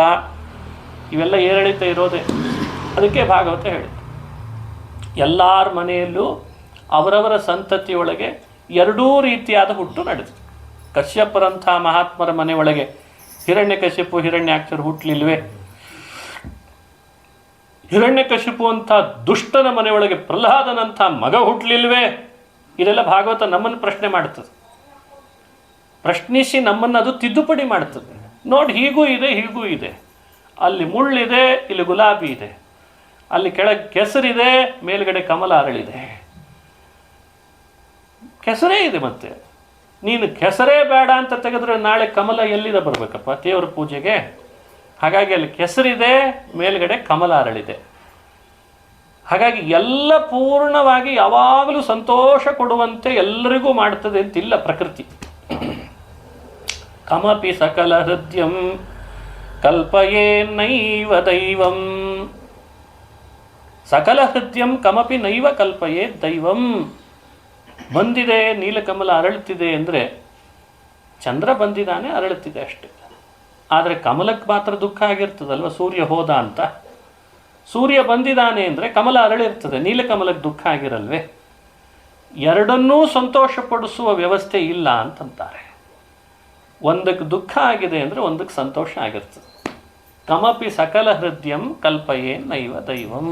ಈ ವ್ಯವಸ್ಥೆಯನ್ನು ಮನುಷ್ಯ ಅರ್ಥೈಸಿಕೊಂಡು ಭಗವಂತನ ಕರ್ತೃತ್ವವನ್ನು ಚೆನ್ನಾಗಿ ತಿಳಿದು, ಅವನ ಸಮತ್ವವನ್ನು ತಿಳಿದು, ವೈಷಮ್ಯ ದೋಷ ಅವನಲ್ಲಿ ಇಲ್ಲ ಅಂತ ಅರ್ಥೈಸಿಕೊಂಡು, ಭಕ್ತನ ಸ್ವಭಾವಕ್ಕೆ ಅನುಗುಣವಾಗಿ ದೇವರು ಮಾಡುವ ಅನುಗ್ರಹಗಳನ್ನು ಸ್ಮರಣೆ ಮಾಡ್ತಾ, ದ್ವೇಷಿಯ ಸ್ವಭಾವಕ್ಕೆ ಅನುಗುಣ ಅವನು ಮಾಡುವ ನಿಗ್ರಹವನ್ನು ಸ್ಮರಣೆ ಮಾಡ್ತಾ ಸಾಧನೆ ಮಾಡಿಕೊಳ್ಳೋದೇ ತತ್ವ. ಇದನ್ನೇ ಕಂಸನ ಸಂಹಾರ ಮಾಡಿ ನಮಗೆ ಅನುಸಂಧಾನ ಮಾಡಿಸ್ತಾನೆ. ಕಂಸನ ಒಳಗಿದ್ದ ಕಾಲನೇಮಿಯನ್ನು ಸಂಹಾರ ಮಾಡಿದ. ಕಂಸನ ಒಳಗಿದ್ದ ಭೃಗು ಋಷಿಯನ್ನು ಪಾದಸ್ಪರ್ಶ ಮಾಡಿ ಉದ್ಧಾರ ಮಾಡಿದ. ಕೃಷ್ಣ ಒಬ್ಬನೇ, ಒಳಗಿರೋ ಜೀವರು ಮಾತ್ರ ಬೇರೆ ಕಂಸನ ದೇಹದೊಳಗೆ. ಹೀಗೆ ಕೃಷ್ಣನ ಕಥೆಯನ್ನು ಅನುಸಂಧಾನ ಮಾಡಲಿ ಅಂತ ಭಾಗವತ ತಾತ್ಪರ್ಯದಲ್ಲಿ ಹೇಳ್ತಾರೆ. ಇಂಥ ಕೃಷ್ಣ ಪರಮಾತ್ಮ ಮಥುರಾ ಪಟ್ಟಣದ ಸಜ್ಜನರಿಗೆಲ್ಲ ಅಭಯ ನೀಡಿದ. ಕಂಸನ ಆಡಳಿತ ಸಾಕಾಗಿ ಹೋಗಿತ್ತು ಅವರಿಗೆಲ್ಲ. ಯಾಕಾದರೂ ಈ ಆಡಳಿತ ನಡೆಸಲಿಕ್ಕೆ ಇವ ತೊಗೊಂಡೋ ಏನೋ ಅಂತ. ಆಮೇಲೆ ಎಲ್ಲರಿಗೆ ಅದರಿಂದ ನಿಗ್ರಹ ಆದ ಕೂಡಲೇ ಸಂತೋಷ ಆಯ್ತಂತೆ. ಕಂಸ ಸತ್ತ, ಪುಷ್ಪವೃಷ್ಟಿ ಆಯಿತು, ಚಾಣೂರ ಮುಷ್ಟಿಕರು ಸತ್ತರು, ಕೋಲೆಯಾಪೀಡ ಅನ್ನೋ ಆನೆಯನ್ನು ಕೊಂದು ಹಾಕಿದ. ಲಕ್ಷ ಲಕ್ಷ ಅಕ್ಷೋಹಿಣಿ ಸೈನ್ಯ ಕಂಸಂದು ಇತ್ತಂತೆ, ಅದನ್ನು ಸೆರೆ ಬಡ್ದ. ಉಗ್ರಸೇನನನ್ನು ರಾಜನನ್ನು ಮಾಡಿದ. ತಾನು ರಾಜನಾಗಲಿಲ್ಲ ಅಂತದೆ ಭಾಗವತ. ಕಾರಣ, ಜಗತ್ತಿಗೆ ರಾಜನಾದವನು ಸಣ್ಣ ರಾಜ್ಯಕ್ಕೆ ಯಾಕೆ ರಾಜನಾಗೋದು ಅಂತ ಬಿಟ್ಟ ಅಂತ. ಅಲ್ಲರಿ, ಜಗತ್ತಿನ ರಾಜ ಅಂದರೆ ಅದು ದೊಡ್ಡ ಸ್ಥಾನ. ಬರೀ ಹೋಗಿ ಮಥುರಾ ಪಟ್ಟಣದಲ್ಲಿ ರಾಜನಾಗೋದೆ? ಇನ್ನೂ ಒಂದು ಕಾರಣ ಹೇಳ್ತಾರೆ, ಅದು ರೋಮಾಂಚನ ಆಗ್ತದೆ. ಯಯಾತಿ ಅಂತ ಒಬ್ಬ ರಾಜ ಇದ್ದ ಚಂದ್ರವಂಶದಲ್ಲಿ. ಆ ರಾಜನಿಗೆ ಮಕ್ಕಳು ಇಬ್ಬರು ಪತ್ನಿಯರು. ಆ ಇಬ್ಬರು ಪತ್ನಿಯರಲ್ಲಿ ಯದು ಮತ್ತು ಪುರು ಅಂತ ಹುಟ್ಟಿದ್ರು. ಅದರಲ್ಲಿ ಈ ಯದುವಂಶದಲ್ಲಿ ಹುಟ್ಟಿದವನಿಗೆ ರಾಜ್ಯದ ಅಧಿಕಾರ ಸಿಗೋದು ಬೇಡ ಅಂತ ಯಯಾತಿ ಶಾಪ ಕೊಟ್ಟಿದ್ದಂತೆ. ಆ ಯದುವಂಶದಲ್ಲಿ ಬಂದವನು ಶೂರಸೇನ, ಅವರ ಮಗ ವಸುದೇವ, ಅವರ ಮಗ ಕೃಷ್ಣನಾದದ್ದಕ್ಕೆ ನಮ್ಮ ಹಿರಿಯ ಶಾಪ ಕೊಟ್ಟಿದ್ದಾನೆ, ಅವನು ನನ್ನ ಭಕ್ತ ಯಯಾತಿ, ಅದನ್ನು ಸತ್ಯ ಮಾಡಲಿಕ್ಕೆ ಕೃಷ್ಣ ರಾಜನಾಗಲಿಲ್ಲ ಅಂತ ವ್ಯಾಖ್ಯಾನ ಮಾಡ್ತಾರೆ ಹಿರಿಯರು. ಎಲ್ಲಿಗೆ ಸಂಬಂಧ ಇರ್ತದೆ ನೋಡ್ರಿ. ಹಾಗಾಗಿ ಯಯಾತಿ ಕೊಟ್ಟ ಶಾಪವನ್ನು ಕೃಷ್ಣ ಮುಂದೆ ಎತ್ತಾನಂತ. ಇರಲಿ, ಅವನು ನಮ್ಮ ಹಿರಿಯ, ನಮ್ಮ ವಂಶದಲ್ಲಿದ್ದವರು ರಾಜನ ಅಧಿಕಾರ ಆಗ್ಬಾರ್ದು, ಬೇಡ ಅಂದ್ಬಿಟ್ಟು. ಇದು ನಮಗೆ ಕೊಡೋ ತಿಳುವಳಿಕೆ. ನಮ್ಮ ಹಿರಿಯರು ಏನೇನೋ ನಿಯಮ ಹಾಕಿಟ್ಟಿರ್ತಾರೆ. ಇದು ಕುಲದೇವರು ಅಂತಾರೆ, ಇದು ಕುಲದೇವಿ ಅಂತಾರೆ, ಇದನ್ನು ತಿನ್ನಬೇಕು ಅಂತಾರೆ, ಇದನ್ನು ತಿನ್ನೋದು ಬೇಡ ಅಂತಾರೆ, ಇದನ್ನು ಮಾಡಬೇಕು ಅಂತಾರೆ, ಇದನ್ನು ಮಾಡಬೇಡ ಅಂತಾರೆ. ಇದನ್ನೆಲ್ಲ ಕೃಷ್ಣನೂ ಪಾಲನೆ ಮಾಡಿದ್ದಾನೆ ನೋಡಿ. ಯಯಾತಿ ಮಾಡಿದ್ದು ತನಗೇನು ವಿಧಿಬದ್ಧನಲ್ಲ, ಶಾಪಬದ್ಧನಲ್ಲ, ಕರ್ಮಬದ್ಧನಲ್ಲ, ಯಾವ ಬದ್ಧನೂ ಅಲ್ಲದೆ ಹೋದರೂ ನಿತ್ಯ ಮುಕ್ತನಾದ ಕೃಷ್ಣ ಭೂಮಿಗೆ ಬಂದಾಗ ಮಾತ್ರ ಎಲ್ಲ ತನ್ನ ವ್ಯವಸ್ಥೆಯನ್ನು ಸ್ವಲ್ಪ ಬದಲಾಯಿಸದಂತೆ ಇದೇ ಕಟ್ಪಾಡಿನಲ್ಲಿ ನಾನು ಇರ್ತೇನೆ ಅಂತ ತೋರಿಸಿದ. ಅದಕ್ಕೆ ಗೀತೆಯಲ್ಲಿ ಕೃಷ್ಣನ ಮಾತು ಸ್ಮರಣೆಗೆ ಬರ್ತದೆ. ನಾನು ಯಾವುದಕ್ಕೂ ಬಂಧಿತನಾಗದೆ ಹೋದರೂ ಬಂಧಿತನಂತೆ ವರ್ತನೆ ಮಾಡ್ತೀನಿ ಅಂತ. ನಮಾಂ ಕರ್ಮಾಣಿ ಲಿಂಪಂತಿ ನಮೇ ಕರ್ಮ ಫಲೆ ಸ್ಪೃಹ, ಕೃಷ್ಣ ಹೇಳುವ ಮಾತು. ತಥಾಪಿ ಆದರೂ ಕೂಡ ಕರ್ಮಬಂಧಿತನಂತೆ ನನ್ನನ್ನು ನಾನು ತೋರಿಸ್ತೇನೆ ಅಂತಂತ. ಇದರಲ್ಲಿ ಮೋಹಿತನಾದವರು ನರಕವನ್ನು ಅನುಭವಿಸ್ತಾರೆ. ಈ ನನ್ನ ತತ್ವವನ್ನು ತಿಳಿದು ಯಾರು ಸರಿಯಾಗಿ ಅರ್ಥ ಮಾಡ್ಕೊಳ್ತಾರೆ ಅವರು ನನ್ನ ಮಾಯೆಯಿಂದ ದೂರ ಆಗ್ತಾರೆ. ಮಾಯಾಂ ತರಂತಿ ಅಂತ ವ್ಯಾಖ್ಯಾನ ಮಾಡ್ತಾರೆ. ಈ ಮಾತನ್ನು ಈ ಕೃಷ್ಣನ ಈ ಚರಿತ್ರೆ ಶ್ರವಣ ಮಾಡುವಾಗಲೂ ಅನುಸಂಧಾನ ಮಾಡಬೇಕು. ಆ ಉಗ್ರಸೇನಿಗೆ ಪಟ್ಟಗಟ್ಟಿದ ಮೇಲೆ ಜರಾಸಂಧ ಯುದ್ಧಕ್ಕೆ ಬಂದ. ಜರಾಸಂಧನೊಟ್ಟಿಗೆ ಯುದ್ಧ ತಾನೇ ಮಾಡ್ತಾನೆ. ಸರಿಸುಮಾರು 18 ಬಾರಿ ಯುದ್ಧ ಮಾಡಿದ್ದಾನೆ. ಇಷ್ಟೂ ಬಾರಿ ಜರಾಸಂಧನನ್ನು ಸೋಲಿಸಿದ್ನೇ ಹೊರತು ಕೊಲ್ಲಿಲ್ಲ. ಪ್ರಶ್ನೆ ಕೇಳ್ಬೋದು, ಎಂಥೆಂಥವರನ್ನು ಕೊಲ್ಲುವ ಶ್ರೀಹರಿಗೆ ಜರಾಸಂಧನನ್ನು ಕೊಲ್ಲೋದು ಭಾಳ ಹೊತ್ತಿತ್ತೆ. ಹಿರಣ್ಯಕಶಿಪುನನ್ನು ಕೊಂದ, ಹಿರಣ್ಯಾಕ್ಷನನ್ನು ಕೊಂದವ, ಎಂಥೆಂಥ ದಾನವರು, ಜರಾಸಂಧನನ್ನು ಕೊಲ್ಲೋದು. ಅದಕ್ಕೆ ಭಗವತ್ಪಾದರಂತಾರೆ, ಜರಾಸಂಧನನ್ನು ಕೊಲ್ಲೋದು ಭಾಳ ಹೊತ್ತು ಕೃಷ್ಣನಿಗೇನು ಇರಲಿಲ್ಲ, ಆಸಕ್ತಿ ಇರಲಿಲ್ಲ. ತನ್ನ ಭಕ್ತ ಭೀಮನಿಗೆ ಕೀರ್ತಿ ಬರಲಿ ಅಂತ ಅವನನ್ನು ಕೊಲ್ಲಿಲ್ಲ ಅಂತಾರೆ. ಇದು ತತ್ವ. ಕೃಷ್ಣ ನಿಗದಿಪಡಿಸಿರ್ತಾನೆ ಇಂಥ ಕೀರ್ತಿ ಇವನಿಗೆ ಬರಬೇಕು ಅಂತ. ಹಾಗಾಗಿ ಜರಾಸಂಧನನ್ನು ಕೊಂದದ್ರ ಕೀರ್ತಿ ಭೀಮನಿಗೆ ಬರಬೇಕು, ಕಂಸನನ್ನು ಕೊಂದದ್ರದ್ದು ನನಗೆ ಬರಬೇಕು. ಹಿಂಗೆ ವಿಭಾಗ ಮಾಡಿರ್ತಾನಂತೆ. ಇಡೀ ಮಹಾಭಾರತದೊಳಗೆ ಅತಿ ಹೆಚ್ಚು ಬಲಶಾಲಿಗಳಾದವರನ್ನೆಲ್ಲ ಭೀಮನ ಕಡೆಯಿಂದ ಕೊಲ್ಲಿಸಿದ. ದುರ್ಯೋಧನನನ್ನು, ಕೀಚಕನನ್ನು, ಹಿಡಿಂಬನನ್ನು, ಬಕನನ್ನು, ಬಕ ಇಬ್ಬರು, ಅದರಲ್ಲಿ ಒಬ್ಬ ಬಕನನ್ನು ತಾನು ಕೊಂದ, ಇನ್ನೊಬ್ಬ ಬಕನನ್ನು, ಇವರದ್ದನ್ನೆಲ್ಲ ಕೃಷ್ಣ ನೋಡಿಕೊಂಡ. ಅದು ಭೀಮಸೇನ ನೋಡಿದ. ಅದೇ ನರಕಾಸುರ, ಈಗ ಮುಂದೆ ನರಕಾಸುರನ ಕಥೆ ಬರ್ತದೆ, ಅವನ್ನ ತಾನೇ ಕೊಂದ, ಕಂಸನನ್ನು ತಾನೇ ಕೊಂದ. ಹೀಗೆ ಕೆಲವರನ್ನೆಲ್ಲ ಕೃಷ್ಣನೇ ಸಂಹಾರ. ಅಂದರೆ ಶಿಶುಪಾಲನನ್ನು, ಜರಾಸಂಧನನ್ನು ಭೀಮನಿಗೆ ಮೀಸಲು ಮಾಡಿ ಶಿಶುಪಾಲನನ್ನು ತಾನು ಕೊಂದ. ಹೀಗೆ ಕೆಲವರನ್ನು ಭೀಮನಿಗೆ, ಕೆಲವರನ್ನು ತಾನು. ಯಾಕೆ ಭೀಮನಿಗೆ ಇಂಚಿಂಥ ಬಲಶಾಲಿಗಳನ್ನು ಅಂತಂದರೆ ಪ್ರಧಾನಾಂಗಂಹಿ ಮಾರುತಿ ಅಂತ ಭಗವತ್ಪಾದರು ಹೇಳ್ತಾರೆ. ಭೂಮಿಯ ಭಾರ ಹರಣ ಮಾಡೋದರಲ್ಲಿ ಪ್ರಧಾನ ಪಾತ್ರ ಭೀಮಂದಂತೆ ವಾಯುದಿರ್ತದೆ. ಅವಾಗ ಪಾತ್ರ ಅಂದರೆ ಹೆಚ್ಚಿನ ಪುಣ್ಯ ಅಂತ ಅರ್ಥ. ಹಾಗಾಗಿ ಅದನ್ನು ಮೀಸಲು ಮಾಡ್ತಾನೆ. ರಾಜಾಧಿರಾಜನಾದ ಜಗತ್ಪುರು ಕೃಷ್ಣ ಭೂಮಿಗೆ ಅವತಾರ ಮಾಡುವ ಮುನ್ನವೇ ಇದನ್ನು ಸಂಕಲ್ಪ ಮಾಡಿದ್ದ. ಇದೆಲ್ಲ ಭೀಮನಿಗಾಗಬೇಕು, ಇದೆಲ್ಲ ನಾನು ಮಾಡಬೇಕು ಅಂತ. ಅದು ಇಷ್ಟರೊಳಗೆ ಉಳಿದದ್ದು ಅರ್ಜುನನಿಗೆ ಕೊಡೋಣ ಅಂತ ಹಂಗೆ ಲೆಕ್ಕ. ಆ ಉಳಿದದ್ದು ಅರ್ಜುನನಿಗೂ ಕೀರ್ತಿ ಬರಲಿ ಅಂತ ಕೆಲವ್ರದನ್ನು ಮಾಡಿಸಿದ್ರು. ಹಾಗಾದರೆ ನಮಗಿವತ್ತೇನಾದರೂ ಕೆಲಸ ಮಾಡಿದ್ರಿಂದ ಅದರಲ್ಲೇನಾದರೂ ಒಂದಿಷ್ಟು ಕೀರ್ತಿ ಬರೋ ಹಂಗಾಗಿದೆ ಅಂದರೆ ಭಗವಂತ ಅದನ್ನು ನಿಗದಿಪಡಿಸಿ ನಮಗೆ ಕೀರ್ತಿ ಕೊಡಿಸ್ತಾನೆ, ಮಾಡಿಸಿ ಅಂತ ತಿಳಿಬೇಕಷ್ಟೆ. ಅದು ಪುರಾಣ ಹೇಳಿದ್ದಿರ್ಬೋದು, ಪುರಾಣ ಕೇಳಿದ್ದಿರ್ಬೋದು, ಹೇಳಿಸಿದ್ದಿರ್ಬೋದು, ಅಥವಾ ದೇವರನ್ನು ಪೂಜೆ ಮಾಡಿದ್ದಿರ್ಬೋದು, ಅಥವಾ ಇನ್ನೇನೋ ಬೇರೆ ಬೇರೆ ಸಾಮಾಜಿಕ ಕೆಲಸಗಳನ್ನು ಮಾಡಿದ್ದಿರ್ಬೋದು. ಅದರ ಹಿಂದೆ ಕೀರ್ತಿ ಬರ್ತದೆ ಅಂದರೆ ಅದು ಭಗವಂತ ತನ್ನ ಭಕ್ತನಿಗೆ ಮೀಸಲು ಮಾಡಿಟ್ಟಿದ್ದ ಕೀರ್ತಿ ಅಂತ ಭಾವಿಸ್ಬೇಕಂತ. ಇಂಥವೆಲ್ಲ ಕೃಷ್ಣನ ಕಥೆ. ಇದೇ ರೀತಿ ಮುಂದುವರೆದು ದ್ವಾರಕಾಪಟ್ಟಣ ನಿರ್ಮಾಣ ಮಾಡಿದ ಕೃಷ್ಣ ದ್ವಾರಕೆ ಒಳಗೆ ತಾನು ವಾಸ ಮಾಡಿದಾಗ ರುಕ್ಮಿಣಿಯ ಪತ್ರದಂತೆ ಅವಳನ್ನು ಕರ್ಕೊಂಡು ಬಂದು ಕಲ್ಯಾಣ ಮಾಡಿಕೊಂಡ ಕಥೆ. ಆಮೇಲೆ ಕೃಷ್ಣನೂ ಸಂತತಿಯನ್ನು ಪಡೆದ ಕಥೆ ಭಾಗವತದಲ್ಲಿ ಬರ್ತದೆ. ಕೃಷ್ಣನಿಗೆ ಮಕ್ಕಳಾಗಲಿಲ್ಲಲ್ಲ ಅಂತ ನೆಪ ಮಾಡಿಕೊಂಡು ಕೃಷ್ಣನೂ ತಪಸ್ಸು ಮಾಡಿ ಮಕ್ಕಳನ್ನು ಪಡೆದ ಅಂತ ಕಥೆ ಹೇಳ್ತಾರೆ. ಅದನ್ನು ಹೇಗೆ ಅರ್ಥೈಸ್ಕೊಳ್ಬೇಕು ಅಂತ ತಾತ್ಪರ್ಯದಲ್ಲಿ ತಿಳಿಸ್ತಾರೆ. ನಾಳೆ ಅದನ್ನು ಮುಂದುವರಿಸೋಣ ಅಂತ ಹೇಳ್ತಾ ಶ್ರೀಕೃಷ್ಣಾರ್ಪಣಮಸ್ತು. ಹರಯೇ ನಮಃ. ಹರಯೇ ನಮಃ.